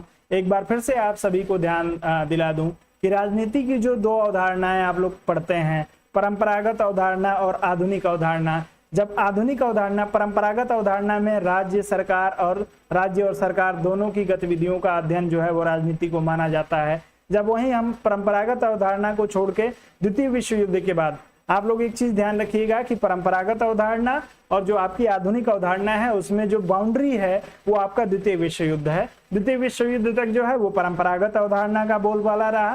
द्वितीय विश्व युद्ध के बाद जो है विश्व राजनीति में थोड़ा सा परिवर्तन हुआ और उसकी वजह से आपके राजनीति विज्ञान का अध्ययन क्षेत्र भी जो होगा वो क्या होगा, परिवर्तित होगा। और उसमें जो है दोस्तों आपके, चूंकि आपकी परंपरागत अवधारणा में व्यक्ति की बात की जा रही थी, व्यक्ति के कार्यों की बात की जा रही थी, राज्य की बात की जा रही थी, सरकार की बात की जा रही थी, राज्य और सरकार दोनों की बात की जा रही थी। लेकिन जब आधुनिक अवधारणा को हम लोग पढ़ते हैं दोस्तों तो उसके मूल में आप लोगों को, यदि आपने पूरा टॉपिक पढ़ा होगा तो अब यहाँ पे जो है दोस्तों व्यक्ति की बात नहीं की जाएगी, व्यक्ति के सामूहिक जो है वो गतिविधियों की बात की जाती है आधुनिक अवधारणा में। तो सामूहिकता की भावना आपको आधुनिक अवधारणा के केंद्र बिंदु में देखने को मिलेगा। और उसी बात को स्पष्ट करते हुए इन्होंने जो है वो कहा था, मानवीय संबंधों के उस किसी भी अस्थायी रूप को राजनीतिक व्यवस्था कहेंगे जिसमें महत्वपूर्ण अंगों में जो है शक्ति, शासन अथवा सत्ता अंतर्ग्रस्त हो। तो ये सारी चीजें जब सामूहिक रूप से जुड़ती हैं तो आपके जो है वो आधुनिक अवधारणा का निर्माण होता है। और रॉबर्ट डहल महोदय जो है वो आधुनिक राजनीतिक चिंतन के संदर्भ में स्टेटमेंट का प्रयोग करते हैं। अगला प्रश्न दिया है, यूनेस्को ने राजनीति विज्ञान का क्षेत्र कब निर्धारित किया? आप लोगों को उत्तर करना है 1948, 1949, 1950 और 1951। चारों में से किसी एक विकल्प का चुनाव करिए और तेजी से उत्तर करने का प्रयास करिएगा। यूनेस्को ने राजनीति विज्ञान का क्षेत्र कब निर्धारित किया था? सब लोग उत्तर करेंगे इस प्रश्न के लिए।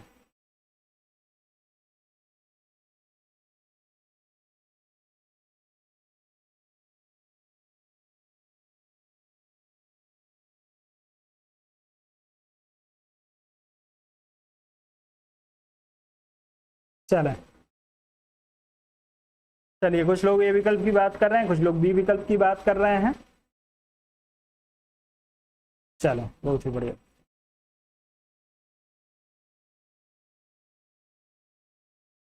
चलें, तो जो लोग 1948 की बात करेंगे, ए विकल्प का जो लोग चुनाव करेंगे उनका उत्तर जो होगा वो बिल्कुल सही हो जाएगा। मैं आपको बता रहा था अभी किस चीज के बारे में, पिछले प्रश्न में ही बता रहा था, आपकी परंपरागत अवधारणा, आधुनिक अवधारणा, दोनों अवधारणाओं के द्वारा जो है वो राजनीति का विषय क्षेत्र जो है वो निर्धारित किया गया।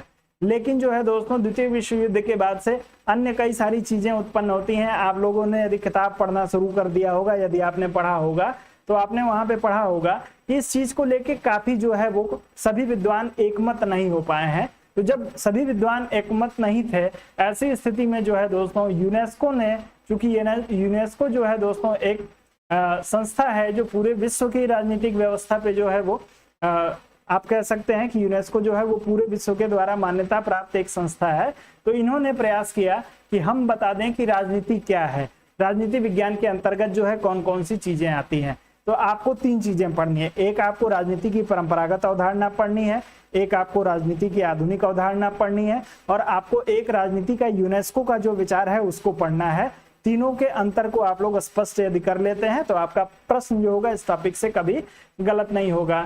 जब यूनेस्को जो है 1948 में राजनीति का विषय क्षेत्र निर्धारित करता है दोस्तों, तो ये जो है वो चार महत्वपूर्ण बिंदुओं को शामिल करता है। मैंने आपको परंपरागत अवधारणा के बिंदुओं को बता दिया है, आधुनिक अवधारणा के बिंदुओं को बता दिया है, और आपके जो है वो अब इसको भी क्लियर कर देता हूं तो आप लोग इसको ध्यान रखिएगा। आपके यूनेस्को के द्वारा जो माना गया दोस्तों, ये राजनीति विज्ञान के अंतर्गत जो है वो सबसे पहले आपका राजनीतिक सिद्धांत आएगा। आपको राजनीतिक सिद्धांत का अध्ययन करना है, इनका जो है वो पहला बिंदु था। दूसरे बिंदु की यदि हम लोग बात करेंगे दोस्तों, तो दूसरे बिंदु में इन्होंने कहा था कि इसमें आपको राजनीतिक संस्थाओं का अध्ययन करना है। राजनीतिक संस्थाओं का जो है आपको अध्ययन करना है दोस्तों। उसके बाद आपके राजनीतिक दलों का अध्ययन करना है,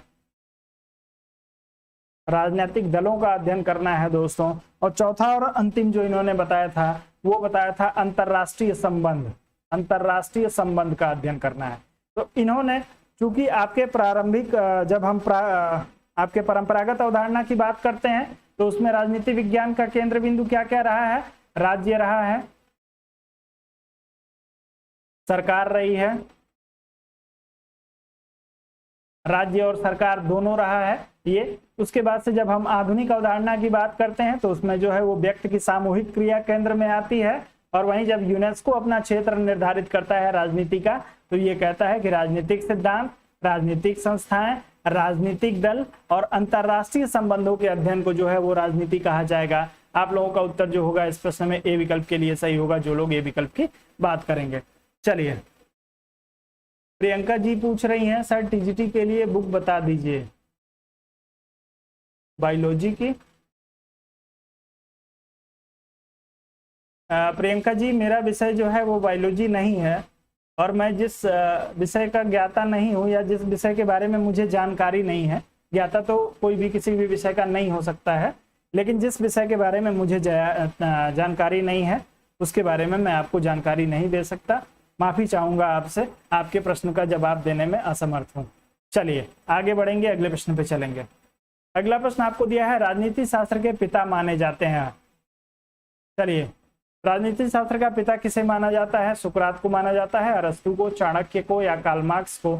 चारों में से किसी एक का चुनाव करिएगा, तेजी से उत्तर करने का प्रयास करिएगा। चलें, सब लोग उत्तर करेंगे इसके लिए। दोस्तों वीडियो को यदि अभी तक आपने लाइक नहीं किया है तो आप सभी लोग जो है वीडियो को लाइक अवश्य कर दीजिए। चैनल को सब्सक्राइब नहीं किया है तो चैनल को सब्सक्राइब कर लीजिए। नियमित रूप से आप लोगों के लिए जो है प्रश्नों का संग्रह लेके उपस्थित होता हूँ टीजीटी पीजीटी के लिए। चलिए, सब लोग उत्तर करेंगे इस प्रश्न के लिए।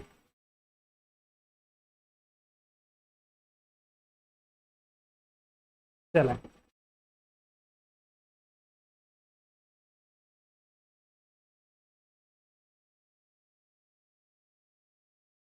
चलें, राजनीति शास्त्र के पिता माने जाते हैं, कौन माने जाते हैं दोस्तों? तो सब लोग बात कर रहे हैं किसकी? अरस्तु महोदय की बात कर रहे हैं। अरस्तु महोदय को ही जो है दोस्तों, चलें बिल्कुल, बहुत ही बढ़िया। मैं प्रश्न पूछने ही वाला था लेकिन जो है सुरभि जी ने पहले ही उत्तर दे दिया है। राजनीतिक दर्शन का पिता जो है वो प्लेटो को माना जाता है। जो राजनीति में, चूंकि आप सभी को पता है प्लेटो जो है वो दार्शनिक राज्य की अवधारणा क्या की बात करते हैं, या आपके राजनीति का जो दार्शनिक चिंतन है वो प्रारंभ होता है आपके मुख्य रूप से आपके प्लेटो से। लेकिन जो है प्लेटो की जो राजनीतिक अवधारणा है वो वास्तविक धरातल पे नहीं आ पाती है, इसलिए जो है उनको दार्शनिक चिंतक कहा जाता है। अब आती है बात अरस्तु की। तो अरस्तु को ही पिता क्यों माना जाता है? यदि इस चीज को थोड़ा सा आप लोग समझ लें तो आपके लिए बड़ा फायदेमंद रहेगा दोस्तों। आप सभी को पता है कि आपकी परंपरागत अवधारणा के तहत जो है वो राजनीति आपके पॉलिस शब्द का, राजनीति जो है वो आपके पॉलिस शब्द से जो है इसका जन्म हुआ है। पॉलिस शब्द का जो आपका अर्थ होता था वो आपका नगर राज्य होता था, नगर राज्य। अर्थात सबसे पहले आपके अरस्तु महोदय जब राजनीति की बात कर रहे थे तो इन्होंने कहा था दोस्तों कि नगर राज्य से संबंधित गतिविधियों का अध्ययन जो है वो राजनीति है। जब इन्होंने ये कह दिया दोस्तों तो उसके बाद मैंने आपको कई बार बताया भी है कि ये कह रहे हैं कि नगर राज्य की गतिविधियों का अध्ययन जो है वो राजनीति है। और पॉलिस शब्द से जो हुई है, चूंकि आपका राजनीति का अंग्रेजी शब्द पॉलिटिक्स है, पॉलिटिक्स जो है पॉलिस शब्द से बना हुआ है। पॉलिस का अर्थ जो होता है वो नगर राज्य होता है। और इस नगर राज्य की शासन व्यवस्था को या इस नगर राज्य को संचालित करने वाली विधि को जो है वो क्या कह दिया गया? अरस्तु महोदय के द्वारा राजनीति कहा गया। और उसी संदर्भ में इन्होंने कहा था दोस्तों कि आपकी राजनीति जो है वो मास्टर साइंस है, यानी सर्वोच्च विज्ञान इन्होंने राजनीति को कह दिया था। तो आप लोग जी बिल्कुल, पीजीटी टीजीटी दोनों के लिए समान रूप से महत्वपूर्ण है, कहीं कोई समस्या नहीं है। नगर राज्य की बात आपके अरस्तु महोदय के द्वारा माफ करिएगा, सर्वोच्च विज्ञान की बात आपके अरस्तु महोदय ने कर दी थी। उसके बाद अरस्तु महोदय की जो है पुस्तक का नाम यदि आप लोग बता देते तो बड़ा अच्छा रहता जी। अब उसके बाद से जो है दोस्तों ये एक तरफ तो ये इस बात को स्पष्ट कर दे रहे हैं कि आपके नगर राज्य का जो अध्ययन है, नगर राज्य की गतिविधियों का अध्ययन जो है वही आपका पॉलिटिक्स है या आपकी राजनीति है। दूसरी तरफ दोस्तों आपके अरस्तु महोदय के पहले जो है राजनीति विज्ञान जो है वो नीति शास्त्र के अंतर्गत पढ़ा जाता था, यानी जो नीति शास्त्र था उसके अंतर्गत इसको देखा जाता था। और सबसे पहला प्रयास जो था या जिसको सफलतम प्रयास कहा जाएगा वो आपके अरस्तु महोदय ने आपके राजनीति को जो है वो नीति शास्त्र से अलग करके एक स्वतंत्र विषय के रूप में जो है वो इसको स्थान दिलाया। इसीलिए इनको जो है वो राजनीति शास्त्र का पिता माना जाता है। इनके पहले के जो विचारक है प्लेटो हो गए, सुकरात हो गए, ये लोग इसको आपके नीति शास्त्र से अलग नहीं कर पाते हैं। और नीति शास्त्र से अलग करने की वजह से और राज्य की गतिविधि को सर्वोच्च विज्ञान कहने की वजह से जो है इनको क्या कहा जाता है, आपके राजनीति का पिता कहा जाता है। आगे बढ़ते हैं, अगले प्रश्न पे चलेंगे। अगला प्रश्न आपको दिया है, चलें। बिल्कुल बिल्कुल नीति शास्त्र से अलग किया था, सुरभि जी ने कहा है, बहुत ही बढ़िया जी। पॉलिटिक्स पहली बार जो है आपके पॉलिटिक्स पुस्तक में इन्होंने जो है वो राजनीति की एक सटीक यानी राजनीति को जो है वो परिभाषित करने का प्रयास किया था। उस वजह से भी कई सारे कारण हैं, एक दो कारण आपको जो है वो ध्यान रहने चाहिए। इसलिए जब ये कारण ध्यान रहेंगे दोस्तों तो प्रश्न आपका कभी गलत नहीं होगा। चलिए, राजनीति विज्ञान के अंतर्गत राज्य तथा सरकार का अध्ययन किया जाता है। राजनीति विज्ञान की परिभाषा किस विचारक ने दी है? गार्नर, सीले, गैरिल, चलिए गैरिल और गिलक्राइस्ट, चारों में से किसी एक का चुनाव करके तेजी से उत्तर कर दीजिए। चलें, जिन दोस्तों ने अभी तक वीडियो को लाइक नहीं किया वो सभी लोग वीडियो को लाइक करेंगे दोस्तों जी। मैकियावेली पे आएंगे तो उसकी भी बात करेंगे, इनको आधुनिक राजनीति का पिता क्यों कहा जाता है, उसको भी छोड़ूंगा नहीं, आएंगे उस पर भी आएंगे दोस्त। एक ही जगह सारी चीजों को यदि आप मिलाएंगे तो घालमेल खिचड़ी बनेगी और कंफ्यूजन होगा आप लोगों को। चलें, आप लोग इस प्रश्न के लिए, राजनीति विज्ञान के अंतर्गत राज्य तथा सरकार का अध्ययन किया जाता है। बार बार बोलते हुए आ रहा हूं, एक ही चीज कई बार बोल चुका हूं। परंपरागत अवधारणा में तीन चीजों को केंद्र में रखा गया, एक आपके राज्य को रखा गया, दूसरा आपके सरकार को रखा गया और तीसरा राज्य और सरकार दोनों को रखा गया। तो इसमें से राज्य और सरकार दोनों का अध्ययन कौन मान रहा है, आप लोग बता दीजिए, तेजी से उत्तर कर दीजिएगा। आप लोगों का उत्तर इसमें से जो है वो आना शुरू हो गया है। और जो लोग इसमें गिलक्राइस्ट महोदय की बात करेंगे उनका उत्तर सही होगा, अन्य किसी का उत्तर जो होगा वो सही नहीं होगा। गिलक्राइस्ट महोदय का मानना था दोस्तों कि राजनीति जो है वो आपके राज्य और सरकार दोनों का अध्ययन है। तो आप लोग इस प्रश्न में डी विकल्प के साथ जाएंगे, उत्तर आपका जो होगा वो बिल्कुल सही हो जाएगा। चलें, आगे बढ़ते हैं, अगले प्रश्न पे चलेंगे। अगला प्रश्न दिया है कि परंपरागत राजनीति विज्ञान का निम्न में से कौन सा लक्षण नहीं है। अब सीधे परंपरागत राजनीति विज्ञान से आपसे प्रश्न जो है वो पूछा गया है कि परंपरागत राजनीति विज्ञान का लक्षण इसमें से कौन सा नहीं है। अमूर्त स्वरूप, काल्पनिकता, दार्शनिकता पर बल और तथ्यों के अध्ययन पर बल, इसमें से कौन सा जो है वो परंपरागत राजनीति विज्ञान का लक्षण नहीं है। आप लोग उत्तर करेंगे तेजी से।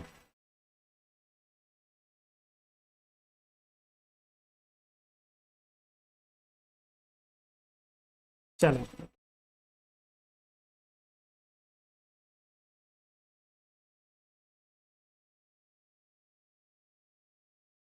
चलें, सभी लोगों का उत्तर बिल्कुल सही आ रहा है। लेकिन परंपरागत अवधारणा जो है दोस्तों, इसमें मूर्त स्वरूप, अमूर्त स्वरूप की बात किसके लिए की जाती है? क्यों कहा जाता है कि परंपरागत अवधारणा जो है वो अमूर्त है, अमूर्त स्वरूप है? चलिए चलिए, सभी लोगों का उत्तर तथ्यों के अध्ययन पर बल तो बिल्कुल सही हो जाएगा। लेकिन आपसे पूछा है परंपरागत राजनीति विज्ञान का संबंध जो है वो अमूर्त स्वरूप, आप लोगों को बताना है अमूर्त लक्षण क्यों है। चलें, सुरभि जी का उत्तर आ रहा है, वो मूल्यों के अध्ययन पर बल देता है। चलें, बिल्कुल, बहुत ही अच्छा प्रयास सुरभि जी का आया है। चलिए, हम लोग क्या करते हैं दोस्तों, आप सभी को मैंने बार बार बताया कि परंपरागत अवधारणा में किसको किसको स्वीकार किया जाता है? राज्य को, सरकार को, राज्य और सरकार दोनों को। समझ लीजिए, आपके लिए फायदा करेगा। परंपरागत अवधारणा में ये तीन मुख्य बिंदु आपके लिए होते हैं यदि आप इसको ध्यान से पढ़ेंगे तो। अब जब हम राज्य की बात करते हैं दोस्तों, तो राज्य कोई मूर्त संस्था नहीं है। जैसे ये पेन है तो ये एक जो है मूर्त संस्था है, इसको हम छू सकते हैं, इसको हम जो है वो देख सकते हैं, इसको हम महसूस कर सकते हैं। लेकिन जो अमूर्त स्वरूप होता है दोस्तों, अमूर्त स्वरूप को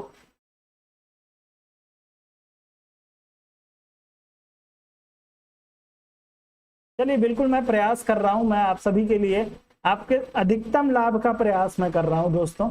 मेरे प्रयास में आप लोग बस मेरा उत्साह वर्धन करते रहिए, वीडियो को लाइक और शेयर करते रहिए, थोड़ी सी अपनी संख्या को आप लोग बढ़ाइए। मैं आपके लिए जो भी संभव बन पड़ेगा, जो भी आपके लिए अच्छा होगा, वो सारी चीजें करने को तैयार हूं। तो राज्य जो है दोस्तों, इसको देखा नहीं जा सकता है, ये माचिस की डिब्बी के जैसा कोई नहीं है, या इस जो है वो कंप्यूटर के माउस के जैसी कोई चीज नहीं है राज्य, कि आप इसको जो है वो देख सकते हैं। राज्य को देखा नहीं जा सकता, देखा उसको जा सकता है दोस्तों जिसकी लंबाई हो, जिसकी चौड़ाई हो, जिसकी ऊंचाई हो, जिसको आप छू सकते हो। राज्य को आप छू नहीं सकते हैं, इसलिए जो है वो आपके परंपरागत राजनीति को जो है वो अमूर्त स्वरूप वाला माना जाता है, क्योंकि परंपरागत राजनीति में जो है वो राज्य को एक वर्ग का मानना है कि जो आपकी राजनीति है वो आपके राज्य का अध्ययन है, राज्य से संबंधित गतिविधि का अध्ययन है। काल्पनिकता की यदि हम बात करेंगे दोस्तों, तो परंपरागत राजनीति को काल्पनिकता जो है वो काल्पनिकता से इसका क्या संबंध है, तो आप सभी को पता है कि परंपरागत राजनीति में जो है दोस्तों क्या माना जाता था, बहुत सारी चीजों को काल्पनिक रूप से स्वीकार कर लिया गया, जिसका वास्तविक धरातल पे कोई अस्तित्व नहीं था। जैसे आप प्लेटो की अवधारणा को ले लीजिए, तो प्लेटो की जो अवधारणा है दोस्तों, आपके दार्शनिक राजा का सिद्धांत, वो पूर्ण रूप से जो है वो काल्पनिकता पे जो है वो आधारित है। तो आपके परंपरागत राजनीति का संबंध जो होगा वो काल्पनिकता से भी होगा, दार्शनिकता पर बल जो हो जाएगा वो हो जाएगा। परंपरागत राजनीति में बहुत सारी चीजों का जो हल दिया गया वो आपके दार्शनिक चिंतन के आधार पर दिया गया, न कि वास्तविक धरातल के आधार पे। तथ्यों के अध्ययन पर बल की जब हम लोग बात करते हैं दोस्तों, तो आपके द्वितीय विश्व युद्ध के बाद से जो है तथ्यों के अध्ययन पर बल, जब आपके आधुनिक राजनीतिक चिंतन का विकास होता है जी, प्लेटो की अवधारणा को जो है वो आपके काल्पनिक या दार्शनिक कहा जाता है, आप लोग इसको ध्यान रखेंगे। तो आपके द्वितीय विश्व युद्ध के बाद से जब राजनीति की आधुनिक चिंतन परंपरा की शुरुआत होती है दोस्तों, तब इसमें जो है वो तथ्यों के अध्ययन पर बल दिया जाता है। इसलिए आपके इस प्रश्न में जो होगा डी विकल्प आपका सही हो जाएगा। उम्मीद करता हूं कि जो समझाने का प्रयास कर रहा हूं आप लोगों को क्लियरली समझ में आ रहा है। एक बार कमेंट करके बताइए कि आप लोगों को समझ में आ रहा है या नहीं आ रहा है, सभी लोग कमेंट करके बताएंगे। चलिए प्रमोद जी नमस्कार, आज आप काफी लेट हो गए। कल आप जो है वो आप ही ने मुझे आदेश दिया था कि सर आप कल जो है वो क्लास लीजिए, क्लास आप बंद ना करिए। चलिए चीजें समझ में आ रही हैं, जो चीजें समझाने का प्रयास कर रहा हूं, कहीं कोई समस्या है तो आप लोग एक बार कमेंट करके बताइए सभी लोग। चले बहुत ही बढ़िया।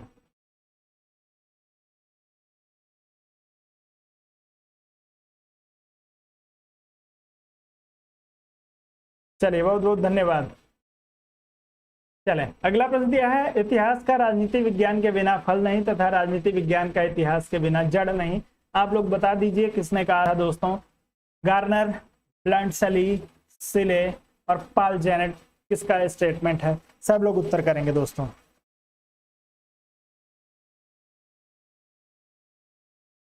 चलेंगे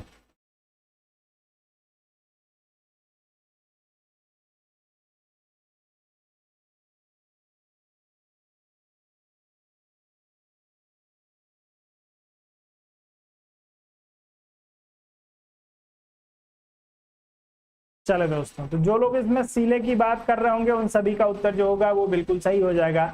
इतिहास का राजनीति विज्ञान के बिना जो है वो फल नहीं है तथा राजनीति विज्ञान का इतिहास के बिना जो है वो जड़ नहीं है। क्यों ऐसा कहा जाता है दोस्तों? चले ऐसा क्यों इन्होंने कहा था, सीले महोदय ने क्यों कहा था दोस्तों कि इतिहास का जो है राजनीति विज्ञान के बिना जो है वो फल नहीं है? इतिहास क्या है दोस्तों, आप सभी को पता है। इतिहास जो है वो आपकी बीती हुई बातों का अध्ययन है, बीती हुई घटनाओं के बारे में जानने की जो विधि है उसको हम लोग इतिहास कहते हैं। तो इन्होंने कहा दोस्तों कि इतिहास का जो है राजनीति विज्ञान के बिना कोई फल नहीं हो सकता है, क्योंकि यदि राजनीति नहीं होगी दोस्तों तो कोई घटना ही नहीं घटेगी, कोई इतिहास ही जो है वो नहीं बनेगा। तो राजनीति और इतिहास के संबंध को, घनिष्ठ संबंध को स्पष्ट करते हुए सीले महोदय ने कहा था दोस्तों कि इतिहास का राजनीति के बिना जो है वो फल नहीं है और राजनीति विज्ञान का इतिहास के बिना जो है वो जड़ नहीं है। यदि इतिहास नहीं होगा दोस्तों तो राजनीति विज्ञान की शुरुआत कहाँ से हुई थी, कब से हुई थी, किस प्रकार से हुई थी, जो हम लोग अभी अध्ययन कर रहे हैं, परंपरागत अवधारणा की हम लोग बात कर रहे हैं, आधुनिक अवधारणा की बात कर रहे हैं, वो इसीलिए हम लोग कर पा रहे हैं दोस्तों कि हमको इतिहास की जानकारी है। यदि हमको प्लेटो के बारे में जानकारी नहीं होती, हमको अरस्तु के बारे में जानकारी नहीं होती, सुकरात के बारे में जानकारी नहीं होती, हॉब्स के बारे में, लॉक के बारे में, बेंथम के बारे में, इन लोगों के बारे में, चूंकि अब ये चीजें हमारे लिए पुरानी हो चुकी हैं, अब ये हमसे जो है वो बीत चुकी हैं, अतीत की घटनाएं हैं, तो अतीत की घटनाओं को जानने का एकमात्र स्रोत जो है वो आपका इतिहास है। और यदि इतिहास नहीं होगा तो राजनीति विज्ञान को जो है हम लोग समझ नहीं पाएंगे, क्योंकि उसकी जड़ को हम लोग नहीं देख पाएंगे। तो आप लोग जो है, जड़ नहीं होगा तो राजनीति विज्ञान का कोई महत्व नहीं रह जाएगा। चलिए, तो उत्तर आपका इस प्रश्न में सी विकल्प के लिए बिल्कुल सही हो जाएगा, जो लोग सी विकल्प की बात कर रहे हैं। चलिए शशिकला जी, हेलो। चलें, आज आप जो है संभवतः आज कल आप क्लास में थी और कल आप कह रही थी कि आपको नोटिफिकेशन नहीं मिला, आज आप नोटिफिकेशन लेट से आपने देखा है। चलिए जी, 9 बजे से हो रही है। चलिए अगला प्रश्न दिया है दोस्तों, निम्न में से कौन सा समुच्चय राजनीति विज्ञान के विषय क्षेत्र को परिभाषित करता है? राजनीति विज्ञान के विषय क्षेत्र को परिभाषित करता है दोस्तों, कौन सा क्षेत्र करता है? आप लोग उत्तर करेंगे राज्य, सरकार, विधियां, प्रथाएं और संस्कृति। संप्रभुता, सरकार, आप लोग विकल्प पढ़ लीजिए, मैं पढ़ूंगा तो ज्यादा कंफ्यूजन होगा। चलें, सब लोग उत्तर करेंगे।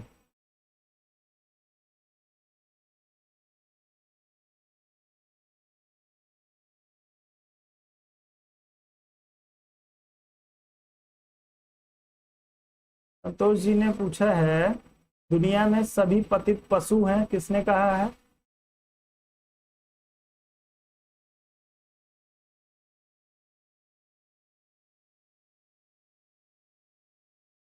चलेंगे, 9 बजे से शशिकला जी, 9 बजे से आपकी क्लास स्टार्ट होती है, तेजी से उत्तर करेंगे। राज्य, मूल्य, सरकार, निर्णय निर्माण और राजनीतिक दल। चलें, तो आप जिस विकल्प का चुनाव कर रहे हैं दोस्तों, ये आपके आधुनिक अवधारणा के आधार पे जो होगा आपका ये विकल्प बिल्कुल सही हो जाएगा। राजनीति की जो आधुनिक अवधारणा है, या आप जो है हन्ना आरेंट के राजनीतिक विश्लेषण को यदि पढ़े होंगे तो दोनों जगह पे ये सारी चीजें आपको राजनीति के विषय क्षेत्र के अंतर्गत देखने को मिलेंगी। राज्य यानी राजनीति का विषय क्षेत्र जो है वो राज्य है, यानी राज्य का अध्ययन राजनीति है। मूल्य का अध्ययन जो है वो राजनीति है। मूल्य का मतलब प्राइस नहीं है दोस्तों, राजनीतिक मूल्यों की बात की जा रही है, सरकार के मूल्यों की बात की जा रही है, व्यक्ति के जो है व्यक्तिगत मूल्यों की बात की जाएगी, तो वो भी जो होगा वो आपके राजनीति में आएगा। सरकार का अध्ययन राजनीति का विषय क्षेत्र होगा। निर्णय और निर्माण की, यानी जो नीतियों का निर्माण किया जाता है, जिनके लिए निर्णय लिया जाता है, उसको भी राजनीति कहा जाएगा। राजनीतिक दल जो होगा दोस्तों, उसका अध्ययन भी जो होगा राजनीति क्षेत्र में आएगा। आपके हित समूह का भी अध्ययन राजनीतिक क्षेत्र में आएगा, आप लोग ध्यान रखिएगा। हित समूह या दबाव समूह आप लोग पढ़ते होंगे, तो ये सारी चीजें जो है आधुनिक राजनीतिक चिंतन के विषय क्षेत्र के रूप में आपके आते हैं। आधुनिक राजनीति विज्ञान का जो विषय क्षेत्र है वो आपके इस डी विकल्प में दिया हुआ है। आपका उत्तर इस प्रश्न में डी विकल्प के हिसाब से सही हो जाएगा। चले, रामानुज जी कह रहे हैं नोखाड़ी, समझ ही नहीं पाया मैं आप क्या लिखना चाह रहे हैं। चलें, अगला प्रश्न आपको दिया है, समाज की उन्नति के लिए विज्ञान की प्रबुद्धता नासाही आवश्यक है, निम्नलिखित विचारकों में से किसका कथन है? आप लोग उत्तर करेंगे दोस्तों। एक बार फिर से आप सभी से निवेदन है दोस्तों, आप लोग वीडियो को लाइक और शेयर अवश्य कर दिया करिए। वीडियो को, जितने सारे लोगों ने अभी तक वीडियो को लाइक नहीं किया है, आप सभी लोग वीडियो को लाइक करिए दोस्तों। वीडियो को लाइक करने में आपके अकाउंट बैलेंस से पैसा नहीं कट रहा है। सभी लोगों को अपने अंगूठे को थोड़ा सा कष्ट देना है मेरे लिए, और अपने अंगूठे को कष्ट देके आप वीडियो को लाइक कर दीजिए। चैनल पे नए हैं तो चैनल को सब्सक्राइब कर लीजिए। साथ में आप लोग जो है थोड़ा सा वीडियो को अपने दोस्तों मित्रों तक शेयर करने का भी प्रयास करिएगा।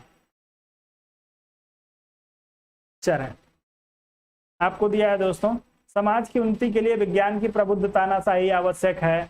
किसने कहा था? फ्रांसिस बेकन ने कहा है, रूसो ने कहा है, ल्यूकाच ने कहा है या आपके मैकफर्सन ने कहा है? चलें सभी लोग उत्तर करेंगे दोस्तों।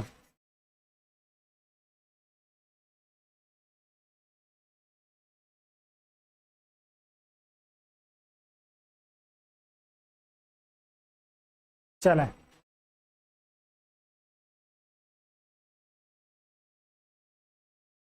चलें जो लोग इस प्रश्न में जो है वो बात कर रहे हैं फ्रांसिस बेकन महोदय की, उन सभी का उत्तर जो होगा बिल्कुल सही हो जाएगा। फ्रांसिस बेकन महोदय का मानना था दोस्तों कि आपके जो है विज्ञान की प्रबुद्ध तानाशाही जो है वो समाज की उन्नति के लिए आवश्यक है। फ्रांसिस बेकन महोदय से जो है वो पहले आप लोग इस चीज, फ्रांसिस बेकन महोदय को जाना जाता है किस रूप में? आपके अनुदारवादी, अनुदारवादी,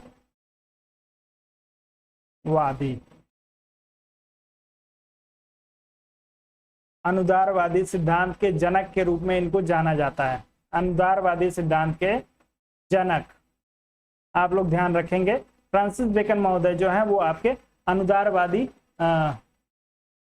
जी बिल्कुल, अनुदारवादी जो है वो सिद्धांत के जनक हैं। यानी उदारवादी जो सिद्धांत था दोस्तों उसके ठीक विपरीत आके खड़े हो गए आपके फ्रांसिस बेकन महोदय।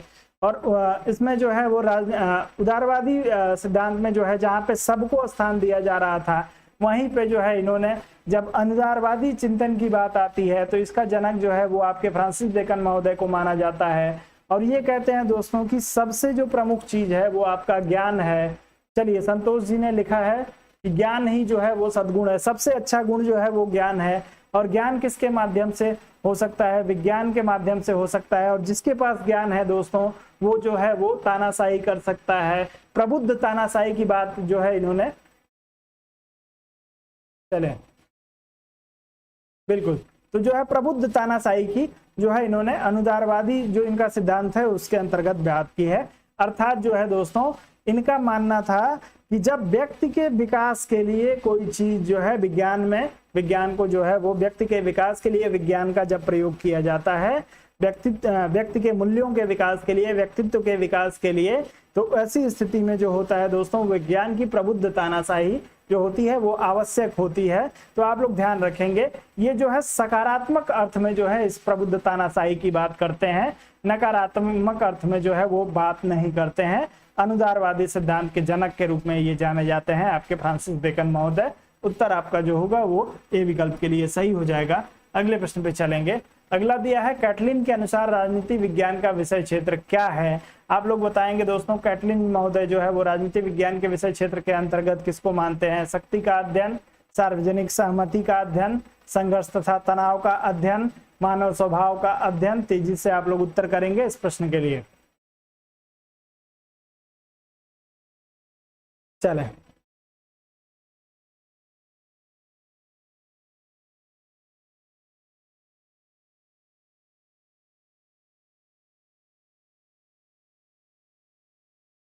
चलें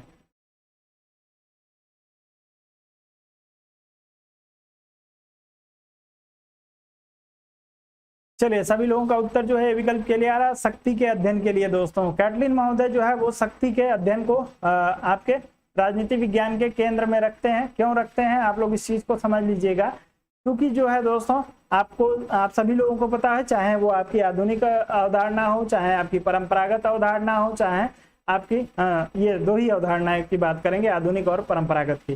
परंपरागत अवधारणा में भी जो है दोस्तों आपके राज्य को स्वीकार किया गया, आपकी आधुनिक अवधारणा में भी जो है वो राज्य को स्वीकार किया गया है। और इस राज्य की व्यवस्था को संचालित करने के लिए किस चीज का प्रयोग किया जाता है? इस राज्य की व्यवस्था को चलाने के लिए शक्ति का प्रयोग किया जाता है। आप लोग इसको ध्यान रखेंगे। राज्य की व्यवस्था को जो है वो शक्ति का संचालित करने के लिए जो है वो शक्ति का प्रयोग किया जाता है। सरकार जो है वो विभिन्न माध्यमों से जो है वो शक्ति का प्रयोग करके क्या करती है? राज्य का व्यवस्था को जो है वो संचालित करती है। इसी बात को आपके कैटलिन महोदय ने कह दिया कि राजनीति विज्ञान का जो विषय क्षेत्र है वो राज्य ना होके जो है वो शक्ति है। अर्थात जो है केंद्र बिंदु में, जो कैटलिन महोदय के केंद्र बिंदु में जो तत्व आएगा वो शक्ति आ जाएगा और राज्य जो हो जाएगा वो गौण हो जाएगा। ऐसा नहीं है कि ये राज्य को जो है वो खारिज कर दे रहे हैं। यदि आप शक्ति को मानते हैं तो आपको जो है शक्ति कौन प्रयोग करता है? शक्ति का प्रयोग जो है आपकी सरकार करती है।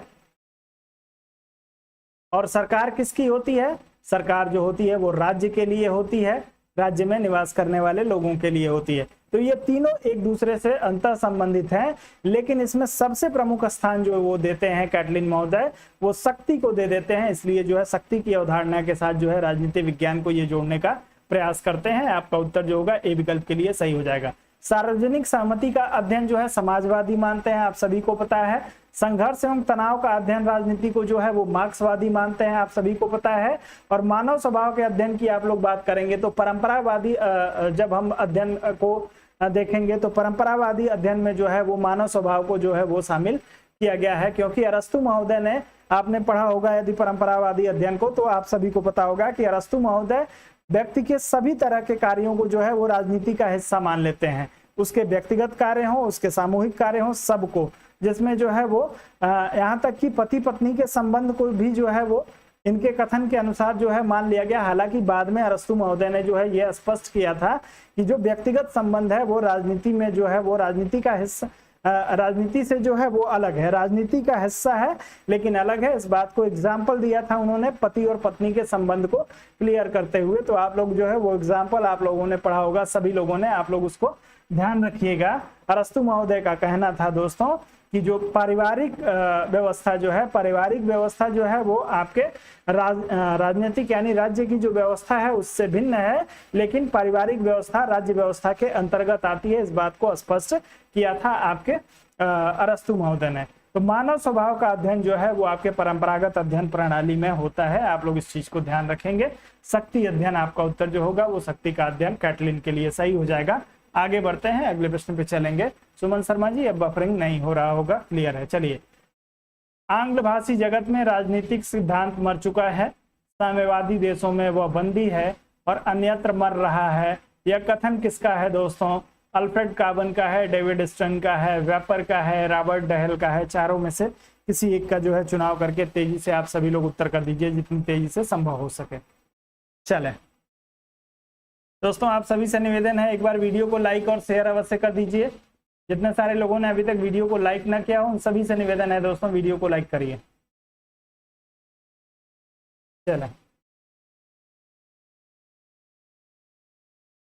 चलें सब लोग उत्तर करेंगे इस प्रश्न के लिए। ए विकल्प की बात कर रहे हैं, वेपर की बात, अंकिता जी डी विकल्प की बात, सी विकल्प।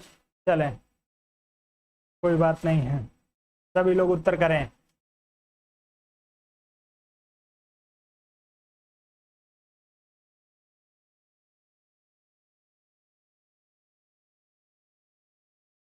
चलें तो जो लोग इसमें दोस्तों अल्फ्रेड काबन की बात करेंगे, अल्फ्रेड काबन महोदय ने कहा था दोस्तों कि आंग्ल भाषी जगत में राजनीतिक सिद्धांत मर चुका है, साम्यवादी देशों में यह बंदी है और अन्यत्र जो है ये मर रहा है। तो आप लोग इस चीज को ध्यान रखेंगे। ये अल्फ्रेड काबन महोदय का जो है एक व्यंग है, जो आपके राजनीतिक चिंतन पे जो है इनका व्यंग आप लोग पढ़ेंगे।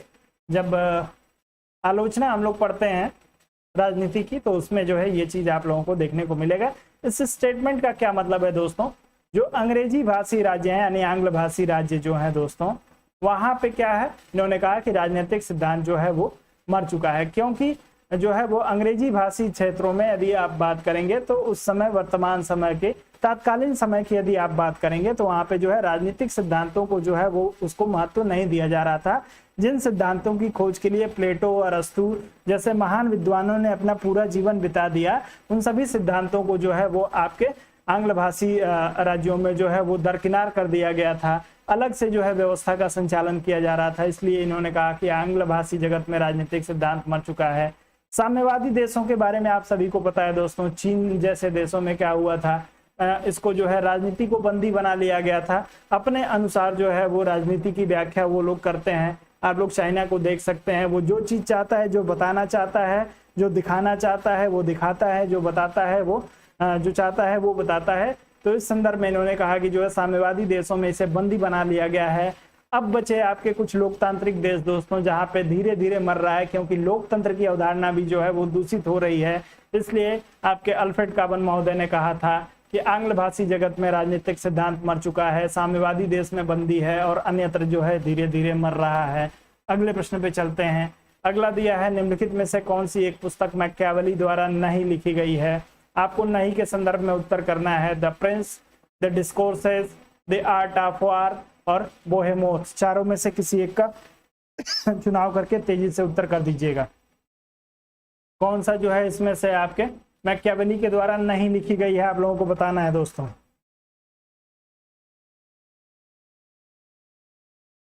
चलें,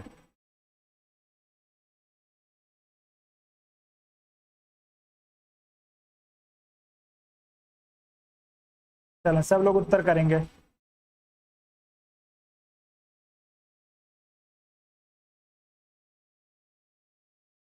चलिए, तो डी विकल्प की जो लोग बात कर रहे हैं वो लोग एक बार कमेंट करके बताएंगे बोहेमोथ किसकी रचना है, किसने लिखा था बोहेमोथ को। चलें तेजी से उत्तर करेंगे दोस्तों।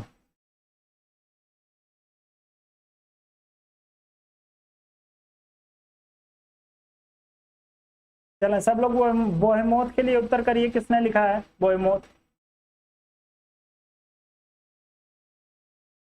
इस पुस्तक को एक और नाम से जाना जाता है, पहले आप लोग उत्तर करिए बोहेमोथ किसने लिखा है। चलिए,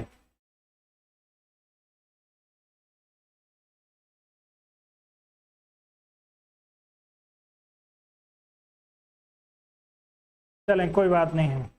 इस पुस्तक का एक और नाम है, आप लोग नोट कर लेंगे, the long parliament. The long parliament.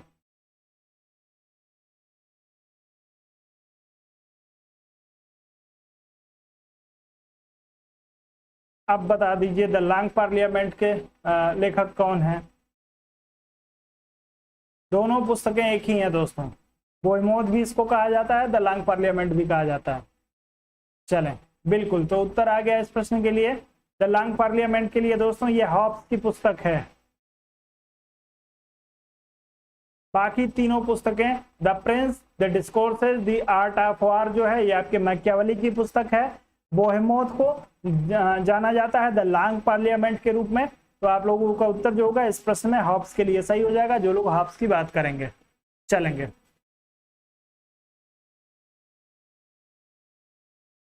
चलेंगे। पता नहीं क्या क्या आप लोग लिखते रहते हैं, अरबी अरबी उर्बी लिखते हैं, जो है मुझे समझ में नहीं आता है। चलिए, आप लोगों को सूची दिया हुआ है, सुमेलित कर लीजिए। ABCD को आप जो है 1 2 3 4 के साथ सुमेलित करिए तेजी से। दोस्तों वीडियो को लाइक और शेयर करते रहिए, जितने सारे लोगों ने अभी तक वीडियो को लाइक ना किया है उन सभी से निवेदन है कि आप लोग वीडियो को लाइक कर दीजिए, साथ में शेयर करिए वीडियो को। चलें, एच.जे. लास्की, विजी मोस्का, मैक्सी और डहल दिया है। पुस्तक आपको दिया है political philosophies, liberty in the modern state, modern politics analysis और द रूलिंग क्लास। सारी महत्वपूर्ण पुस्तकें हैं, कई बार पूछी जा चुके हैं, आप लोग इसको सम्मिलित करिएगा।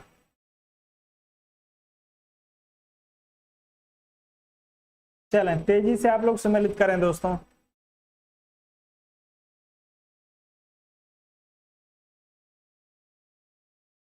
चलिए, ए विकल्प के लिए आप लोगों का उत्तर आ रहा है लास्की की पुस्तक liberty in the modern state, famous पुस्तक है दोस्तों, सोचना नहीं है इसके बारे में। मोस्का की पुस्तक की बात करेंगे तो द रूलिंग क्लास। मैक्सी की पुस्तक की बात करेंगे जो है पॉलिटिकल फिलोसफीज। और डहल की पुस्तक जो है दोस्तों आप सभी को पता है मॉडर्न पॉलिटिक्स एनालिसिस, जो है वो आपके डहल की पुस्तक है। तो ए का टू सिर्फ एक विकल्प में, यदि एक ही पुस्तक आपको पता रहती तो आप इस प्रश्न को आसानी से कर सकते थे। यदि आपको लास्की की पुस्तक का नाम पता होता liberty in the modern state, तो आपको अन्य को सम्मिलित करने की जरूरत ही नहीं पड़ती, उत्तर सही हो जाता। अगले प्रश्न पे चलें। चले, अगला दिया है कौन पावर एलीट नामक ग्रंथ का लेखक है। आपको बताना है पावर एलीट किसने लिखी थी, तेजी से उत्तर करिएगा। जेम्स बर्नहम के द्वारा, हेराल्ड लासवेल के द्वारा, गैब्रियल आलमंड के द्वारा, सी राइट मिल्स के द्वारा। किसके द्वारा लिखी गई है दोस्तों, तेजी से उत्तर करिए। चलें, द पावर एलीट के लिए उत्तर करिएगा।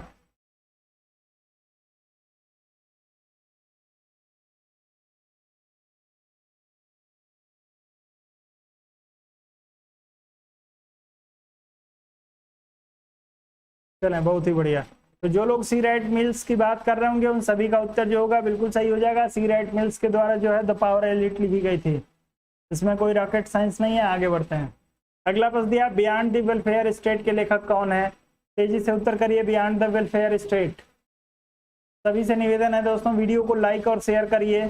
सभी लोग वीडियो को लाइक और शेयर कर दीजिए दोस्तों। जितने सारे लोगों ने अभी तक लाइक और शेयर ना किया है, आप सभी से निवेदन है अपने दोस्तों मित्रों तक पहुंचाइए। चैनल को सब्सक्राइब नहीं किया है तो चैनल को भी सब्सक्राइब करिए। चलिए, बियॉन्ड द वेलफेयर स्टेट पुस्तक किसने लिखी थी? नाजिक ने, हॉफमैन ने, मेडल ने, आपके गुंटर ने। चारों में से किसी एक का चुनाव करिए। तेजी से उत्तर करिएगा।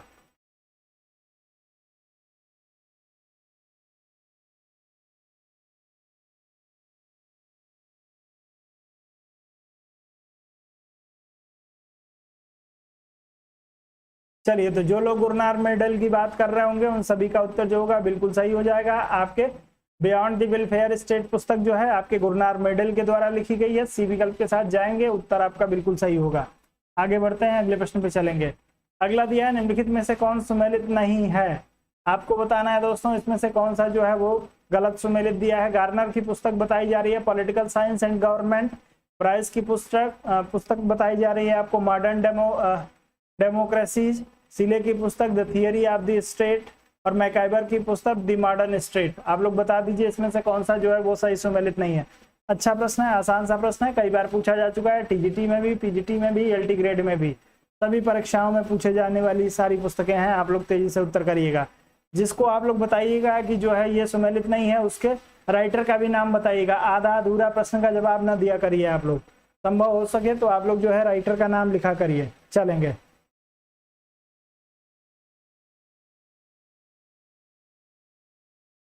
चलें। सी विकल्प के लिए मैक्सिमम लोग बात कर रहे हैं। द थियरी ऑफ स्टेट की बात की जा रही है, तो आप लोग बता दीजिए द थियरी ऑफ स्टेट किसके द्वारा लिखी गई है। चलो तेजी से।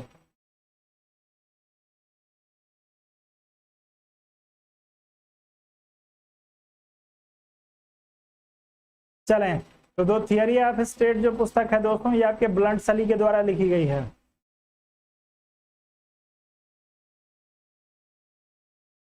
आप लोग इसको ध्यान रखिएगा। ब्लंट सली के द्वारा ये पुस्तक लिखी गई थी द थियरी ऑफ स्टेट।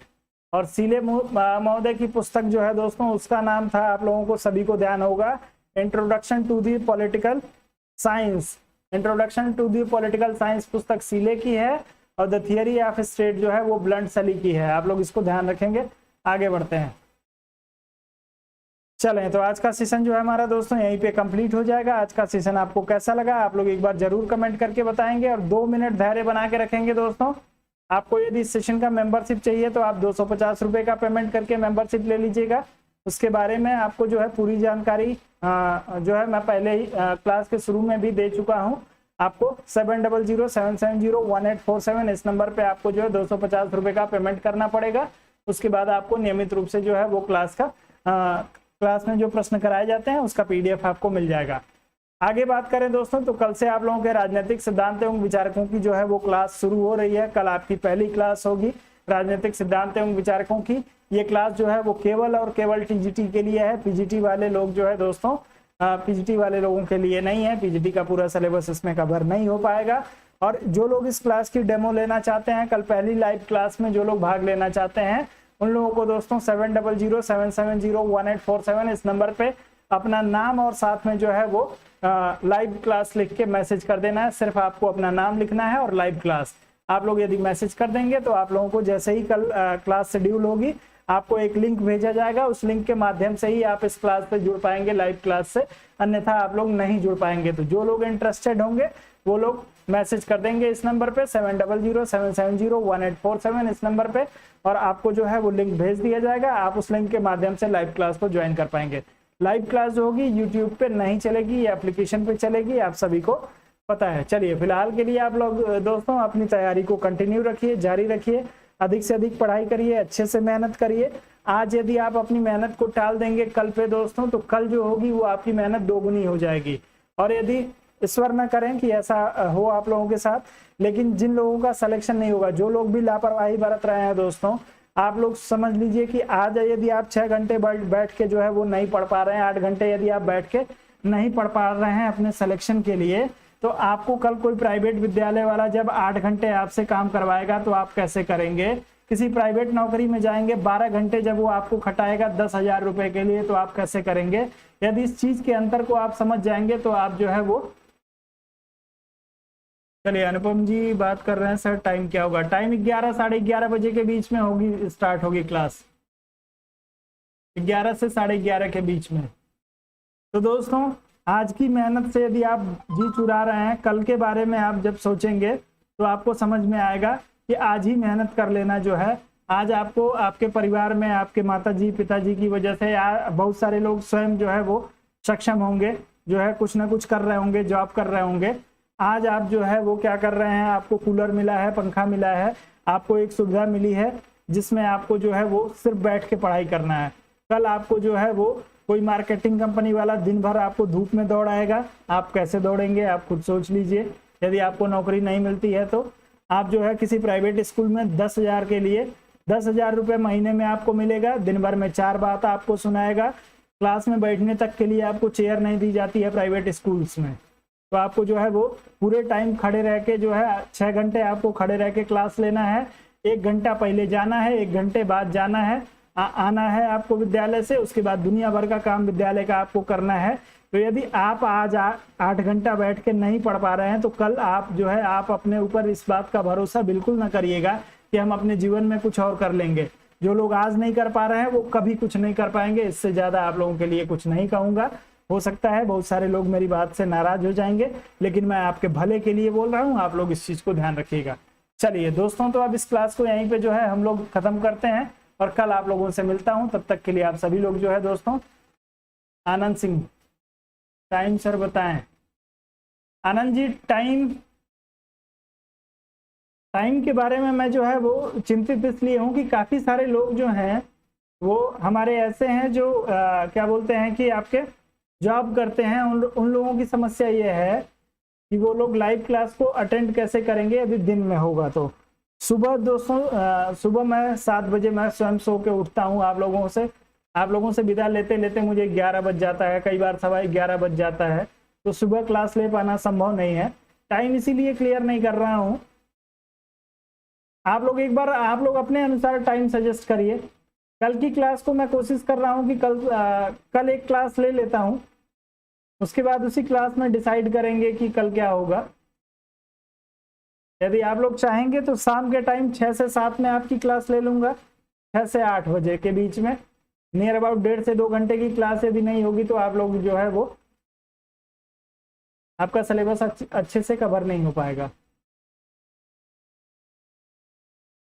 चलें, तो आप लोग अपना टाइम सब लोग अपना बता दीजिए कि किस टाइम में।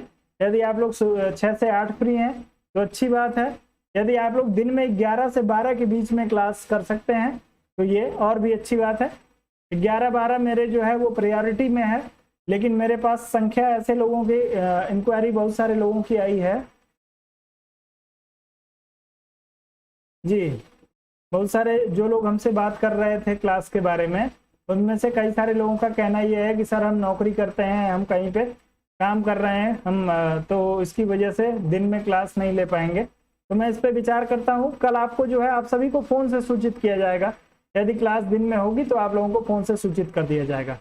चलिए फिलहाल के लिए आप लोग अनुमति दे दीजिए दोस्तों। जाते जाते जिन लोगों ने वीडियो को लाइक नहीं किया होगा, आप लोग वीडियो लाइक कर दीजिएगा। चैनल को सब्सक्राइब नहीं किया है तो चैनल को सब्सक्राइब कर लीजिए, और उसके बाद से आप लोग जो है अपनी पढ़ाई अभी कंटिन्यू रखिए। कम से कम 12-1 बजे तक आप लोग बैठ के पढ़ा करिए। चलें, आप सभी को दोस्तों गुड नाइट, शुभ रात्रि, जय हिंद।